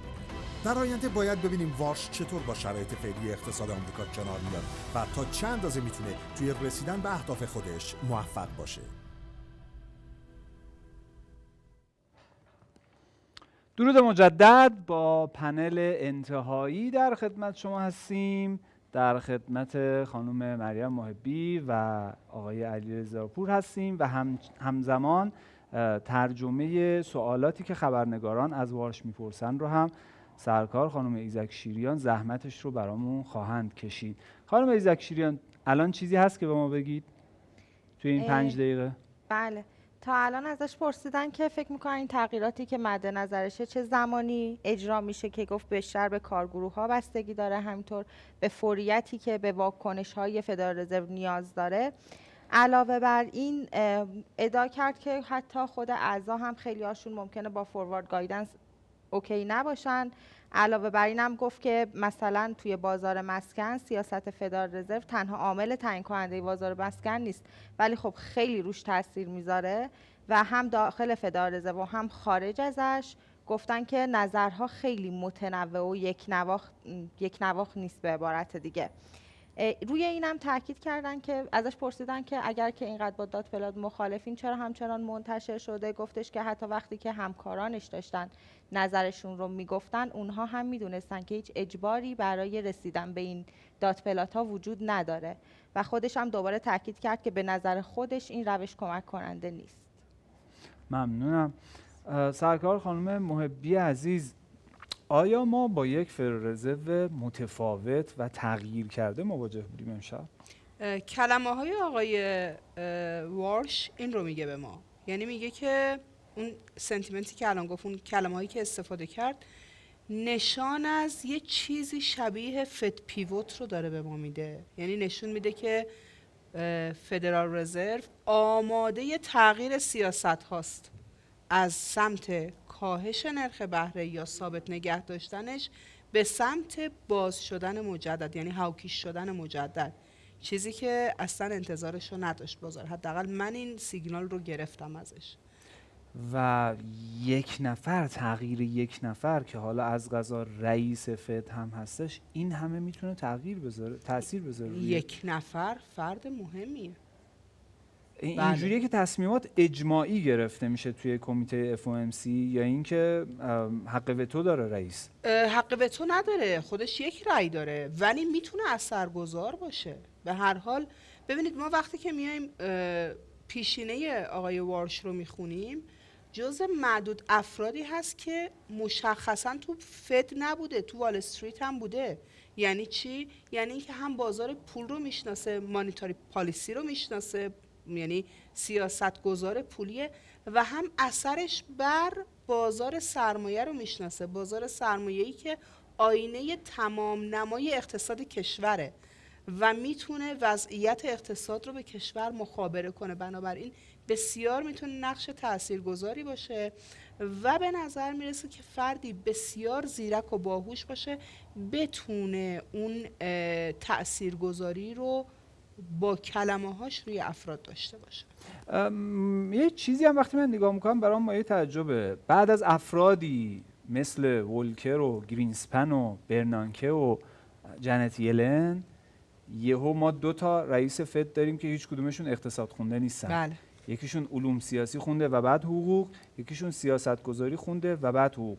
این معنی خاصی داره؟ سراغ اقتصاددانا نمیرن دیگه؟ مثلا رؤسای جمهور میترسن از اقتصاددانا یا دوستشون ندارن؟ داستان چیه که یهو 2 تا رئیس اینجوری میشن؟ به نظر میرسه که بیشتر روی کردشون روی بحث تجربه باشه، یعنی تجربه های عملیاتی، یعنی عملگراتر بودن رئیس جمهورها باشه. مشخصا اگر بخوایم اسم بیاریم آقای ترامپ، خود آقای ترامپ فرد سیاست مداری نبوده، پولداری بوده که وارد دنیای هر دو سیاست نفرم از غذا شده. خودش دقیقاً، معرفی کرده، دقیقاً. هم پاول هم وارش. و اینجاست که میگیم خب اون رؤیای همیشگی آقای ترامپ که بتونه حتی روی بانک مرکزی فد بتونه تاثیرگذار باشه و اون استقلال سنتی بانک مرکزی رو ازش بگیره، آیا در دوره آقای وارش ممکن اتفاق بیفته؟ امشب ترامپ امیدوارتر شد یا ناامیدتر؟ ناامیدتر شد. یکم توضیح میدین؟ به خاطر اینکه لحن صحبت‌های آقای وارش دیگه بویی از کاهش نمیده. یعنی از همین روز اول احتمالاً دشمنی دوباره شروع میشه. شاید هم یک جنگ زرگری باشه. چطور؟ به این حالت که یکی از بزرگترین ایرادهایی که از آقای وارش گرفته میشد و دلایلی که باهاش مخالف بودن میگفتن که شما تحت تاثیر آقای ترامپ هستید و میتونید تأثیر بگیرید و ایشون بارها و بارها اعلام کردن که خیر، من بیشتر به داده ها برمیگردم و در روز اول داره اعلام میکنه که من به هیچ چیزی کار ندارم، من روی تورم متمرکز هستم. داره به بازار این سیگنال رو مخابره میکنه که هر آنچه شما در رابطه با پیشینه من فکر میکردید اشتباه بوده، بذارید من کار خودم رو انجام بدم. اما دنیای سیاست متفاوته با دنیای گفتمان. شما نظرتون رو کدومه؟ جنگش زرگریه یا اینکه نه واقعا خودشه؟ من بیشتر فکر میکنم جنگ زرگری باشه. عجب. یعنی اینکه این رو یک پیوتی در راستای استقلال کمتر بانک مرکزی هم میبینید.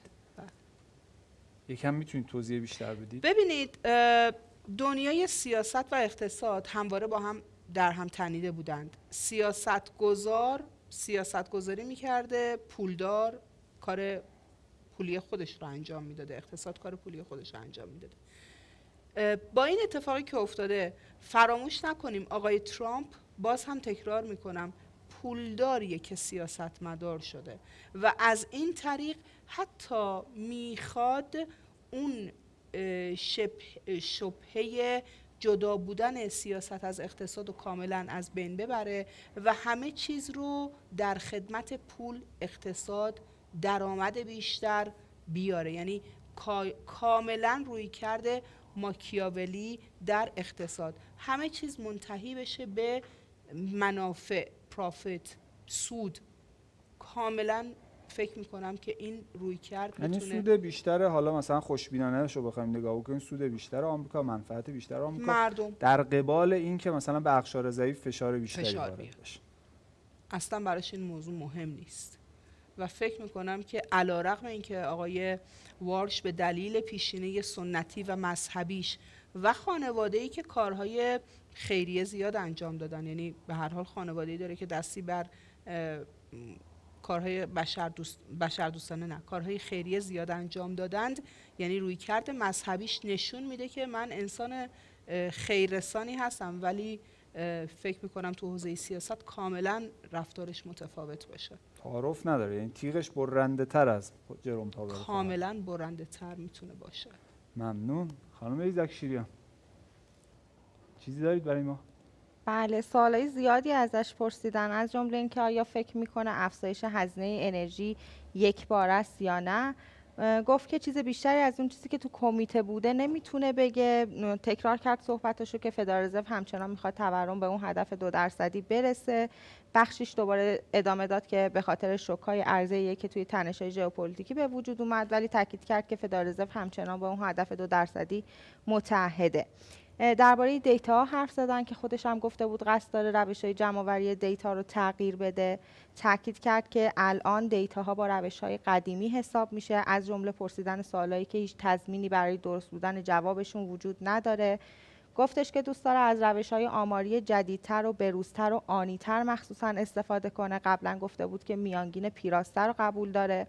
علاوه بر این هم ازش پرسیدن که اگه راهنمایی مشخصی فدرال رزرو نده، مارکت‌ها چی کار میکنن و کوین وارش گفت که فکر میکنه خود قیمتی که تو مارکت وجود داره خودش نشون دهنده واکنش بازار هاست و گفتش که فکر میکنه اگه بازارها کمتر به این فکر کنن که فدرال رزرو میخواد به این داده های جدید چه واکنشی نشون بده بهتر عمل میکنن. عجیب. آقای رضاپور، این متدای جدید محاسبه داده و اینا منظورش چیه آقای وارش؟ ببینید درسته آمریکا بزرگترین اقتصاد دنیا رو داره، ولی نحوه جمع‌آوری دیتاهای اشتغال، تورم از یک جامعه آماری کوچیک اتفاق میفته. مثلا دیتای NFP یا اشتغال آمریکا که منتشر میشه از فکر میکنم 149,000 خانوار دیتا جمع‌آوری میشه و تعمیم میدن بر اساس مدل هایی دارن به کل جامعه، یا دیتایی که از بیزینس ها همون تعداد شغل ها ایجاد شده در ماه از 650,000 بیزینس سوال پرسیده میشه که نیروی استخدام کردید نکردید، کاهش پیدا کرد و این تعمیم داده میشه بر اساس حالا تولد و مرگ بیزینس ها به کل اقتصاد و یک عددی اعلام میشه. تجربه نشون داده که تمام داده ها تقریبا ریوایز میشن و اون بازنگری میشن در ماهای بعد و حتی در سال بعدش در دیتایی که باز نهایی اشتغال بیرون میاد باز دوباره ریوایز میشن و دوباره بازنگری میشن و در اصل اون اطلاعات چون به سرعت جمع‌آوری میشه و نحوه جمع‌آوریش امکان داره اونقدر کارایی نداشته باشه که واقعیت رو نشون بده، به همین خاطر شاید با این رشد تکنولوژی و هوش مصنوعی یا امکاناتی که وجود داره این روش‌ها رو بتونن تغییر بدن و این همیشه یک انتقادی بوده به این دیتاهایی که منتشر میشه. مثلا GDP کوارتر اول و دوم 2022 آمریکا منفی شد ولی 3 سال بعد بازنگری کردن یه دونش منفی نبود. یعنی بعدها دیتاها خیلی میاد و با این رشد تکنولوژی شاید بتونن این کارو بکنن. در مورد کارایی مارکت یا اینکه ما نباید تقریبا اون کارهایی که از قبل انتظار میرفت از وارش که شاید در دوره ریاست خودش تغییراتی بخواد انجام بده رو سیگنال داد توی سخنرانیش. ما الان دیتا داریم از آقای وارش در مورد اینکه آینده نرخ بهره چیکار میخواین بکنید، هیچ جوابی نداد و گفت ما فوروارد گایدنس نداریم دیگه. یعنی داره به مارکت حرف خودش رو القا میکنه. تورم و هدف 2% رو تأکید کرد و همین خاطر باز هاوکیش این جملهش و در این سخنرانیش. در مورد نحوه ارتباطات، نحوه پروجکشن و جلسات قول داده تا انتهای سال به یک ریویوی بکنن و یک بازنگری بکنن و نتیجهش بیاد بیرون. یعنی شاید ما در سال 2027 این فرمت از جلسات فدرال رزرو رو نداشته باشیم. ببینید آقای میرزایی، در مثلا 2 هفته پیش من تقویم اقتصادی رو نگاه می‌کردم، میدم در 5 روز کاری مارکت 10 تا اعضای فدرال رزرو دارن صحبت میکنن. سرتیتر همه خبرها میان. خب از قبل به این واکنش نشون داده بود و الان داره میگه نیازی نیست ما اینقدر صحبت بکنیم که کارایی مارکت هم از بین بره و خود مارکت بذارید با دیتاها واکنش نشون بده. تجربه نشون میده که بازارها اینجوری بودن که یک دیتای تورم وقتی که منتشر میشد میگفتن خب فد احتمالاً افزایش نرخ بهره میدهد، تورم رشد پیدا کرده. بعد منتظر میموندن اعضای فدرال رزرو چه رئیس باشه چه اعضای دیگه نظراتشون رو بگن و بر مارکت تاثیرگذار بود. الان ایشون اعتقاد دارن نیاز نیست ما نظرمون رو تحمیل بکنیم به مارکت، بذار همون عدد کار خودشون، بذار عدد خوب تصمیم گیرنده سرمایه‌گذار جهت مارکت رو مشخص بکنه و این کارایی مارکت رو بالاتر ببره. و در مورد تغییرات جلسات هم که سیگنال دادن، دات پلات هم گفتن با یک مدادی دات مشخص میکنن که یک پاکونه خیلی بزرگ داره. یعنی و یعنی نظرات اونقدر اهمیتی ندارن و تاکیدم کردن که خودشون نظر ندادن که احتمالاً به اون سمت میریم که حدس شما درست. آره که دات پلات دیگه اونقدر کارایی نخواد. نظر شما چیه در مورد اون صحبتی که با خانم محبی داشتیم، جنگ زرگریه یا اینکه نه واقعا خودشه؟ خودشه. شما با اختلاف دارید اینجا، نظرتون با خانم محبی متفاوت. دیتا هایی که ما یعنی نظر شخصی ما شاید یه زاویه دید خورده متفاوت بشه. ببینیم وارش میدونستیم سابقش چیه، میدونستیم که با بالانس شیت مشکل داره. یعنی اینو اگر ما میدونستیم اسکات بسنت و ترامپ هم میدونستن یا مشاوران اقتصادی خب ترامپ چرا هم ترامپ؟ شاید صحبت دیگه‌ای که قبلا انجام داد در روز استماعش در کمیته بانکی سنا که تقریبا 2 ماه پیش بود. شما همه اینا رو میشینید میبینید؟ اخبار مارکت رو باید فالو بکنین دیگه. ماشاءالله. خب بعد تو اون جلسه که تقریبا در جلسه قبلی فدرال افکتش شما تایید شد تقریبا آقای وارش، ایشون گفتن در زمینه سیاست‌های پولی استقلال کامل بانک مرکزی رو حفظ میکنن که بیشتر روی اون ابزار نرخ بهره است و ابزار اصلی رو نرخ بهره میدونن. فوروارد گایدنس رو که کلا کنار دارن میذارن، ولی در زمینه بقیه سیاست‌ها مثل سیاست‌های کنترل ترازنامه یا نقدینگی در مارکت با دولت همراه خواهند شد و این متد، یعنی با این امیدواری شاید تاییدش توسط ترامپ وجود داشته و فقط به نرخ بهره تنها نگاه نکنیم. ما الان شاهدین هستیم بازی اوراق قرضه بلند مدت حتی کاهش پیدا کرده.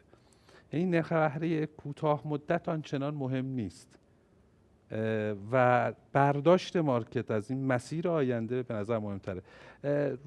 ماه‌های متفاوتی رو خواهیم داشت اگر این رویه آقای وارش ادامه پیدا بکنه و دیتای کمتری از سمت تصمیم گیر داشته باشیم. معمولا مارکت یه سمت دادای اقتصادی رو نگاه میکنه، یک سمت اینکه با این دادای اقتصادی سیاستگزار میخواد چیکار بکنه. حالا اینو کمتر ازش اطلاعات داشته باشیم به نظر بازار خود جالب. شما به نظرتون اولین ناسزا رو که از ترامپ خواهد شنید یا اینکه اصلا نخواهد شنید؟ ببین شخصیت ترامپ که به همه آدم‌ها ناسزا میگه، یعنی فرق نمیکنه، پس طبیعتاً به ایشون هم خواهد گفت. ممنونم. خانم ایزک شیریان. سوالای زیادی بازم ازش پرسیدن، از بهره‌وری پرسیدن، گفتن که قبلا گفته بودش که بهره‌وری میتونه نرخ بهره رو کاهش بده، آیا همچنان هم به اون فکر میکنه یا نه؟ گفتش که توی جلسه با اعضا دربارش حرف زدن، گفتش که من میدونم که این AI و هوش مصنوعی ریسک خیلی زیادی داره ولی خب تغییرات زیادی هم ایجاد کرده، مخصوصا نسبت به زمانی که خودش داشته بزرگ می‌شده، ولی گفتش که همچنان فکر میکنه توی بلند مدت میتونه تاثیر مثبتی روی بهره‌وری بذاره و اکثر اعضا هم گویا باش موافق بودن. علاوه بر این ازش پرسیدن که اگه که بخواد تورم رو، افزایش هزینه ها رو برای کسی که یه آدم عادی که هر روز داره میبینه قیمت ها داره بالا میره توضیح بده چی کار میکنه، که گفتش که به اون آدم میگه که فدرال رزرو تو تعیین قیمت ها نقش نداره ولی مطمئن میشه که این معامله ها انجام میشه و این نیازهایی که داره برطرف میشه. از اوراق خزانه 2 ساله پرسیدن ازش، گفتن که اوراق خزانه 2 ساله نشون میده که معامله‌گرا پیش بینی میکنن سختگیری‌های جدیدی در راهه، ولی خب تاکید کرد که دقیقاً به خاطر همین در تلاشه که گفتگوها رو کوتاه‌تر کنه تا به چنین سوالات مستقیم جواب نده. یعنی در واقع مثل ماهی از دست خبرنگارا مدام داره لیز میخوره. درسته تصور من؟ بیشتر همون سوالایی که مربوط به مارکت رو اصلا چیز جواب جدیدی نمیده. که قبلا نگفته باشه گفت الان اصلا؟ خیلی نه، بیشتر همون سوالاتی که همیشه وجود داشته و تو سنا هم مثلا مطرح شده. که قبلا هم صحبت کرده بود. من تصورم همونا رو دارن بازتر میکنن انگار. ممنون ازتون، دست شما درد نکنه. خب خانم محبی، نظرتون در مورد حالا چیزی که الان دیگه خیلی ایرانی‌ها دارن بهش فکر میکنن، بازار طلا، بازار جهانی طلا، البته نظرتون چیه با این فرمون جدید فدرال رزرو؟ ببینید اگر من اون اسلاید اول رو اگر دوستان بیارن در خصوص پیوتی که میتونه روی بازارهای مختلف تاثیرگذار باشه دوستان نشون بدن. من میخوام به 2-3 تا موضوع اشاره کنم. این که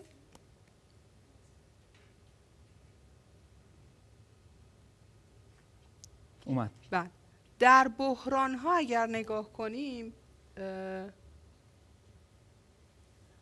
ببینید هر زمان که ما پیوت رو داشتیم، چرخش سیاستگزار پولی رو داشتیم، از صعودی به نزولی، رفتار مارکت رو سفیده S&P که کل مارکت آمریکا رو نشون میده، نارنجی هم که نرخ بهره است. خب ببینید چه همگرایی خوبی با هم دارند.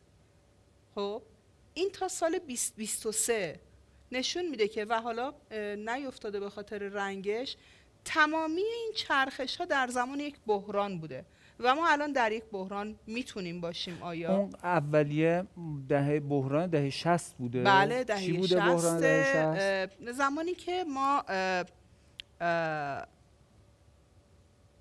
شوک نیکسون رو داشتیم. نه اون دهه 70 دهه 7 ما برتن وودز، شوک بله. نیکسون، بعدش وارد دنیای فضای فاینانشال کرایسیس 2008 شدیم، بعد از اون وارد کووید شدیم، بعد از اون وارد دات کام، حباب دات کام شدیم، 2000 حباب دات کام. بله، بعد از اون وارد کووید شدیم و بعد بحرانی که در سیلیکون ولی شاهدش بودیم، سقوط بانک که در سال 2023 اتفاق افتاد. و در حال حاضر هم به نظر میرسه که تنش‌های جنگ، اون روی کرده خصمجویانه آقای ترامپ ادامه دار باشه. بنابراین بازار همچنان کاهش تنش‌ها رو پرایس نکرده و داره خودش رو آماده میکنه که اگر تنش‌ها همچنان ادامه دار باشه ما میتونیم وارد یک بحران جدید بشیم. در این صورت چه اتفاقی میفته؟ در این صورت با افزایش نرخ بهره، یعنی تغییر رویکرد نرخ بهره از ثابت یا کاهشی شدن به افزایشی، میایم دوباره وارد چی میشیم؟ وارد بهبود فضای استاک مارکت در آمریکا که میتونه باعث کاهش قیمت طلا بشه در کوتاه مدت. یعنی شما با این پیوت قبلی که فرمودید در رابطه با همشون در رابطه با کاهش نرخ بهره بوده یا افزایش هم بوده؟ ببینید من بیشتر کاهش ها رو گفتم، یعنی زمانی که ما از سمت کاهش از سمت افزایش اومدیم به سمت کاهش که چه تأثیر داشته، چون ما الان یه روی کرده مقابل داریم دیگه. بله. متفاوت داریم، یعنی از کاهش داریم میریم به سمت افزایش و این میتونه یک روی کرده متفاوتی رو به ما بده. و بنابراین شما فکر میکنید که با توجه به جمیع جهات از جمله AI، از جمله افزایش بهره‌وری اینا، بازار سهام آمریکا رو به رشد خواهد بود و این فشار میاره به بازار طلا؟ بله میتونه فشار بیاره. ممنون ازتون خانم زکشیریان. تا الان ازش پرسیدن که اکثر اعضای بورد هاکش بودن توی این سری، هیچ حرفی آیا از کاهش نرخ بهره زده شد یا نه؟ گفتش که یه پیشنهادی بوده ولی خب اکثر اعضا موافق نبودن و ادامه پیدا نکرده. یه سوال جالبی که ازش پرسیدن اینه که AI الان هم روی عرضه تاثیر گذاشته و هم روی تقاضا. فدرال رزرو چه واکنشی نسبت به عرضه و تقاضا هم میخواد انجام بده؟ گفتش که الان توی کوتاه مدت بیشترین چیزی که حالا خود فدرال رزرو طبق اصول فریدمن بررسی میکنه بخش تقاضاه، بخش عرضه است. گفت بله، بخش عرضه است و تقاضا با یه لگی وارد میشه، با یه فاصله‌ای وارد میشه که تا اون زمان گفتش که یه کارگروهی ایجاد میشه که بتونن اینو بررسی کنن. ممنون. آقای رضاپور ایشون شاگرد میلتون فریدمن بوده مستقیما؟ بله. دقیق نمیدونم. بله. در استنفورد. بله. زیاد به تاریخ کاری نداشته باشیم بهتره ببین پامونو بزنیم. خیلی جوون به نظر میرسه. جوون که جوونه. جوون که حالا جوون قبلا هم جوون ترین عضو تقریبا کل ادوار فدرال رزرو بود. الان چند سالشه ایشون؟ فکر می‌کنم 55. متولد 1970. 55 6 بنابراین میشه. ایشون شاگرد آقای فریدمن بودن و تجربی شاگرد آقای برنانکی بودن. ولی باهاش فکر می‌کنم زاویه هم داشته اون بله، ولی به دلیل وجود ایشون و سیاست‌های ایشون اصلا استعفا دادن. اون زمانی که دفعه اول بوده، زمان آقای برنانکی استعفا داده. کاهش‌های شدید رو میگفتن این میتونه تاثیرگذار باشه و تبدیل بشه به یک رویه، بنابراین من استعفا میدم. قیمت طلا بازم داره کاهش پیدا می‌کنه. نوسان تقریبا برگشت تا بالای 4320 هم اومد ولی دوباره باز کاهش پیدا کرد و ریزشش از شروع جلسه تا الان تا $120 هم ادامه پیدا کرد. یه نکته‌ای وجود داره حالا در مورد من می‌خواستم بلند مدت‌تر طلا رو ازتون بپرسم. آره در مورد که آره چارتی که خانم محبی نشون داد و پیوتایی که اتفاق افتاده، ببین معمولا شرایط اقتصادی در اون چرخ‌های اقتصادی که در دات کام باشه و چه در 2008 باشه وضعیت داده‌های اقتصادی باعث می‌شد که ما شاهد کاهش ارزش سهام باشیم. بعد فدرال رزرو مجاب میشد، یعنی بازار حتی زودتر واکنش نشون میداد که نرخ بهره رو کاهش بده. و که نرخ بهره رو کاهش بده. یعنی و این اول کاهش بازار نرخ سهام بهره واکنش نشون میداد، بعد فدرال رزرو تقریبا لگی. تقریبا اینجوری. مثلا فدرال رزرو تا 2007 افزایش نرخ بهره داد. بازار سهام از 2007 دیگه نتونست های جدید بزنه. بازار سهام تقریبا نوسان داشت. در 2008 کاهش پیدا کرد و بعدش ما شاهد کاهش نرخ بهره بودیم. و نکته اینجاست که تو در اون بحران هایی که دیتاش از قبل بود، اول بازار سهام این سیگنال رو میداد، نگرانی رو نشون میداد که الان ما اصلا اینو نمیبینیم. و بعد اقدام ببخشید قبل از داده رشد اقتصادی بازار سهام سیگنال میداده؟ ببینید خود بازار سهام بر اساس دیتاهایی که موجوده و بازیگرای بزرگ بازار سهام مدل‌های اقتصادی دارن. به همین الان اکثر مؤسسات مالی پیش بینی دارن که رشد اقتصادی چقدر میشه. حالا فد هم داره. خب مثلا مؤسسه گلدمن ساکس انتظار داره بالای 2% رشد اقتصادی ایجاد بشه و این عوامل و حتی رشد درآمدزایی کمپانی به چه شکل بشه. بعد با این وجود میاد بازار سهام و مسیر برش مشخص میکنه، مثلا 8000 واحد در انتهای سال، یعنی 7-8% از اینجا بالاتر. ولی شاید با این اتفاق و با این فدی که الان دیدیم و با این وارشی که دیدیم شاید این فورکست ها تغییر بکنه. پس این کاهش نرخ بهره ها و جالب تو این چرخه هایی که اتفاق افتاده قیمت طلا کاهش پیدا می‌کرده. یعنی در سال 2008 با وجود کاهش نرخ بهره ها طلا کاهش پیدا کرد و بعد از اون تونست رشد پیدا کنه. 2020 هم تقریبا همین اتفاق افتاد. حتی در زمان تعرفه هم همین اتفاق افتاد. 2022 هم با بازار سهام کاهش پیدا کرد. طلا و حتی بیت کوین الان رفتارشون مشابه رفتار سهامه. یعنی چی؟ یعنی به شرایط پولی که از سمت سیاستگزار پولی به خصوص الان مهمه فدرال رزرو و به خصوص چین واکنش نشون میده. یعنی اگر قرار باشه شرایط مالی تسهیل باشه میتونه رشد قیمت داشته باشه همزمان با بازار سهام و این کورولیشن داریم و اینجوری نیست که طلا رو دارای امن ببینیم و اگر بازار سهام ریزش پیدا بکنه طلا میتونه رشد پیدا بکنه. نه، ما در روز داده اشتغال در هفته گذشته طلا تا نزدیک $4000 هم همراه با بازار سهام کاهش پیدا می‌کرد. ببخشید از یه طریق دیگه اینا کوریلیشن منفی با هم دیگه ندارن؟ از طریق نرخ بهره حقیقی؟ نرخ بهره حقیقی بر جفتشون اثر منفی داره. یعنی از این جهت که سرمایه گذاری در AI الان به حدی رسیده که نرخ بهره حقیقی رو بیشتر بکنه و بنابراین طلا افت بکنه در عین اینکه مثلا بازار AI داره رشد میکنه. ببین این اتفاق توی این اوایل یعنی توی این حرکت اخیری که شاخص بورسی رکورد میزد بالا بودن طلا میومد پایین بالا بودن نرخ بهره واقعی بود. ولی منظور من این که از اینجا به بعد شرایط تسهیل مالی برای همه دارایی ها بسیار مهمه. مثلا الان اگر واقعا فدرال رزرو به این سمت حرکت بکنه که ما قبل از جلسه 70% احتمال افزایش نرخ بهره وجود داشت ولی الان 100% که افزایش نرخ بهره اتفاق میفته تا آخر 2026 تا آخر 2026. نکته جمله کلیدی که آقای وارش داشت و تایید کرد اون نظر اعضای فدو که هاوکیش بودن این بود که گفت ما حتما باید تورم به 2% کاهش بدیم.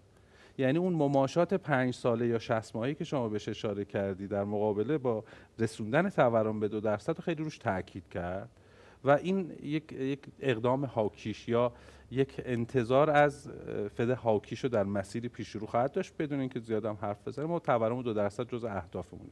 حالا اینکه جلسه رو چجوری تغییر میدیم، دات پلات داریم یا نه، زیاد میخوایم حرف بزنیم یا نه، اونا فرعیاته ولی تورم 2% رو روش تاکید کردن و این یکی از اون عواملی هست که شرایط مالی رو سخت‌تر میکنه. یعنی چی؟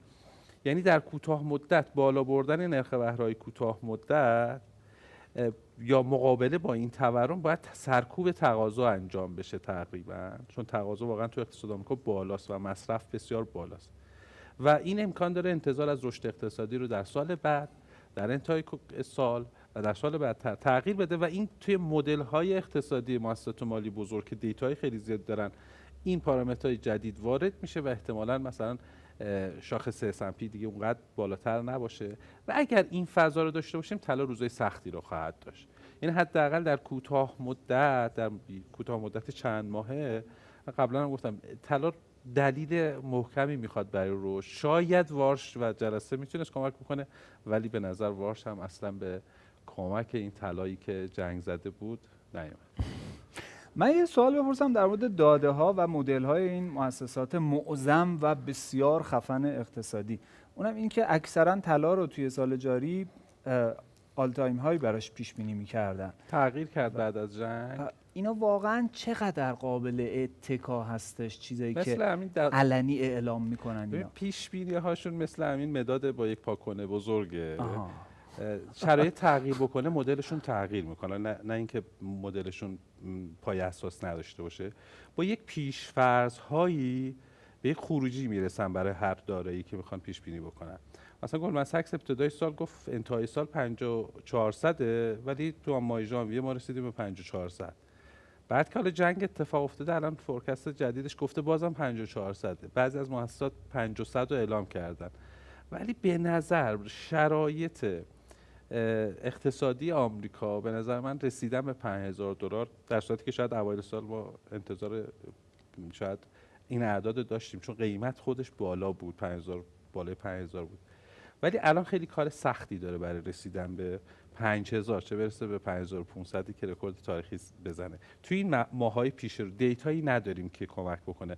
وارش هم نتونست، یعنی نمیخواد کمک بکنه به قیمت طلا و این سیاست‌های پولی داره نگرانی رو نشون میده برای بازیگران بازار طلا. حالا اینکه بانک‌های مرکزی دارن میخرن در مورد این میشه خیلی صحبت کرد، لزوماً تاثیر رو قیمت نداره چون یک تصمیم سیاسی هست که کشورها به سمت ذخیره کردن طلا میرن. اون چیزی که مهمه سرمایه گذارها رو باید مجاب بکنه که به این سمت حرکت بکنن. اگر بازار سهام آمریکا رشد خیلی خیره کننده ای داشته باشه شاید طلا هم بتونه رشد پیدا بکنه، بیت کوین هم بتونه رشدهای خوبی رو داشته باشه. ولی شما خیلی محتمل نمیبینید. این جلسه یکی از اون جلساتی بود که منتظر بودم من ببینم وارش واقعا چه سیگنالی به بازار میده. بازار باهوش هست و الان قیمت گذاری رو ما داریم میبینیم. شاخص دلار رشد پیدا کرده، طلا ریزشش باز هم ادامه داره. بازار سهام هم با توجه به اینکه پروداکتیویتی بالاست در اقتصاد آمریکا و کمپانی‌های هوش مصنوعی دارن خیلی نفع میبرن، امروز حالا تونست کمی تاثیر منفی بگیره بعد از سخنرانی‌های بعد از جلسه. به نظر کم باید نگران بود. خانم ایزک شیریان مطلبی دارید برامون؟ جلسه که دیگه تموم شد چند تا سوالی ازش پرسیدن، از جمله اینکه چرا وقتی که بقیه پیش بینیشون رو منتشر میکنن خودش منتشر نمیکنه، به نظرش این کار اصلا فایده ای داره. گفتش که انتظار نداره همه اعضا باهاش موافق باشن. وقتی که اینو مطرح کرد بعضیا مخالف بودن بعضیا موافق و در تلاشه که این ابزارهای ارتباطی رو در آینده بهتر کنه. ازش درباره وضعیت بازار کار پرسیدن، گفتش که دیدگاه کمیته اینه که بازار کار باثباته و حتی در آینده میتونه بهتر هم بشه. بیشتر سوالاشون درباره همین بود و دوباره درباره مسئولیت‌های فدرال رزرو صحبت کرد که جدا از سیاست‌های پولی یه سری وظایفی مثل قانونگذاری و سیاست‌های اعتباری هم داره و در تلاشه که اعتبار بیشتری تو زمینه سیاست‌های پولی و تورم به دست بیاره. دست شما درد نکنه، خیلی محبت کردید. یه نکته من اضافه بکنم در مورد پیش‌بینی‌های اقتصادی که مؤسسات مالی انجام میدن. یک فارغ از اون مداد با پاک‌کنو بزرگ. آره. ببینید یک سوالی که این روزا داره پیش میاد، حالا چون تو ایران قیمت دلار هم کاهش پیدا کرده، طلای جهانی هم که حالا وضعیت خوبی نداشته قیمت طلا کلا کاهش پیدا کرده، همه دنبال اینن که این چرا کاهش پیدا کرده.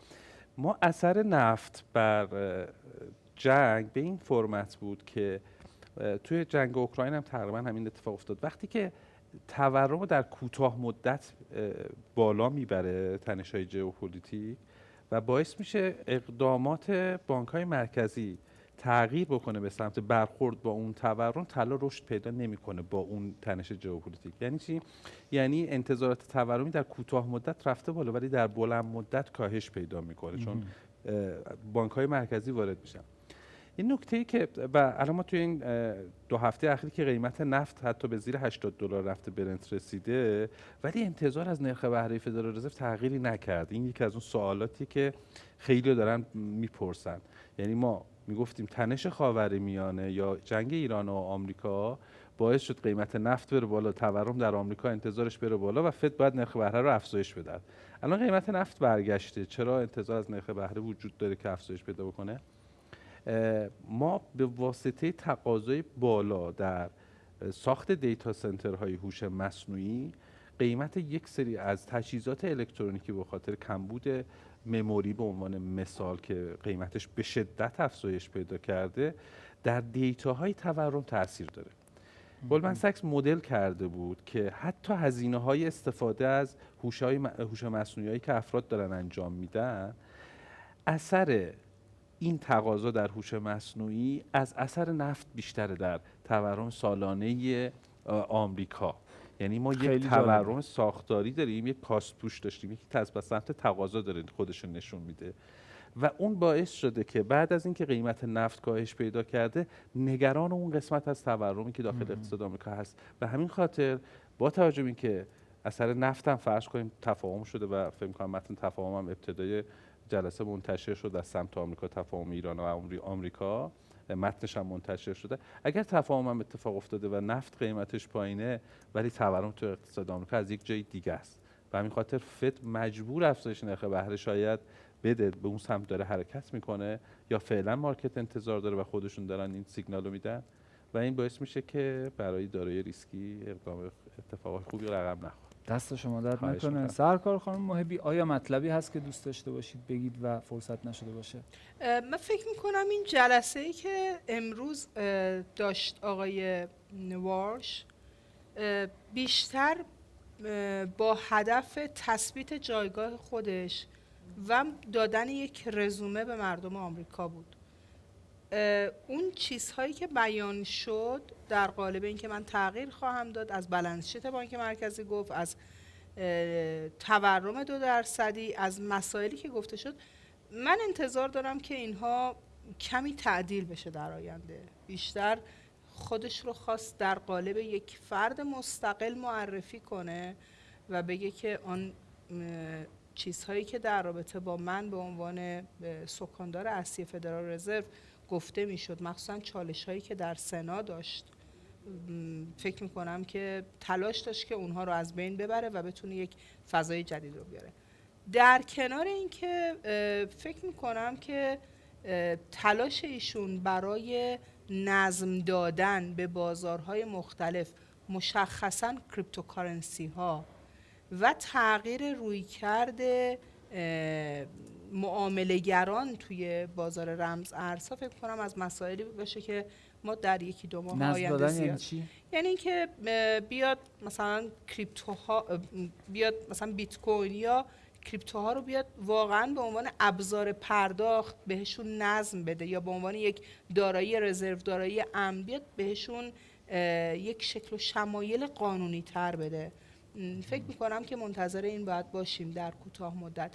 یعنی بازار برای ایشون برای نظم دادن بیشتر به بازارهای رمز ارزها فکر میکنم عزم داشته باشه و میتونه مسیر آینده بیت کوین و سایر رمز ارزها این مثبته در واقع برای بله مثبت میتونه میتونه باشه. خیلی ممنون از لطفتون، دست شما درد نکنه جناب رضاپور. سرکار خانم ایزک شیریان، همونطور که اولش هم احساس می‌کردیم جلسه خب کاملا جلسه FOMC نتیجهش قابل پیش بینی بود، ولی لحن‌ها و چیزی که برداشت کردیم از این جلسه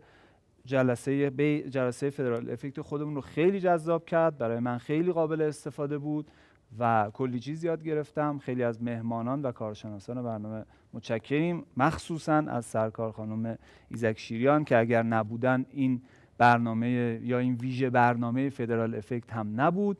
از نوبیتکس هم متشکریم.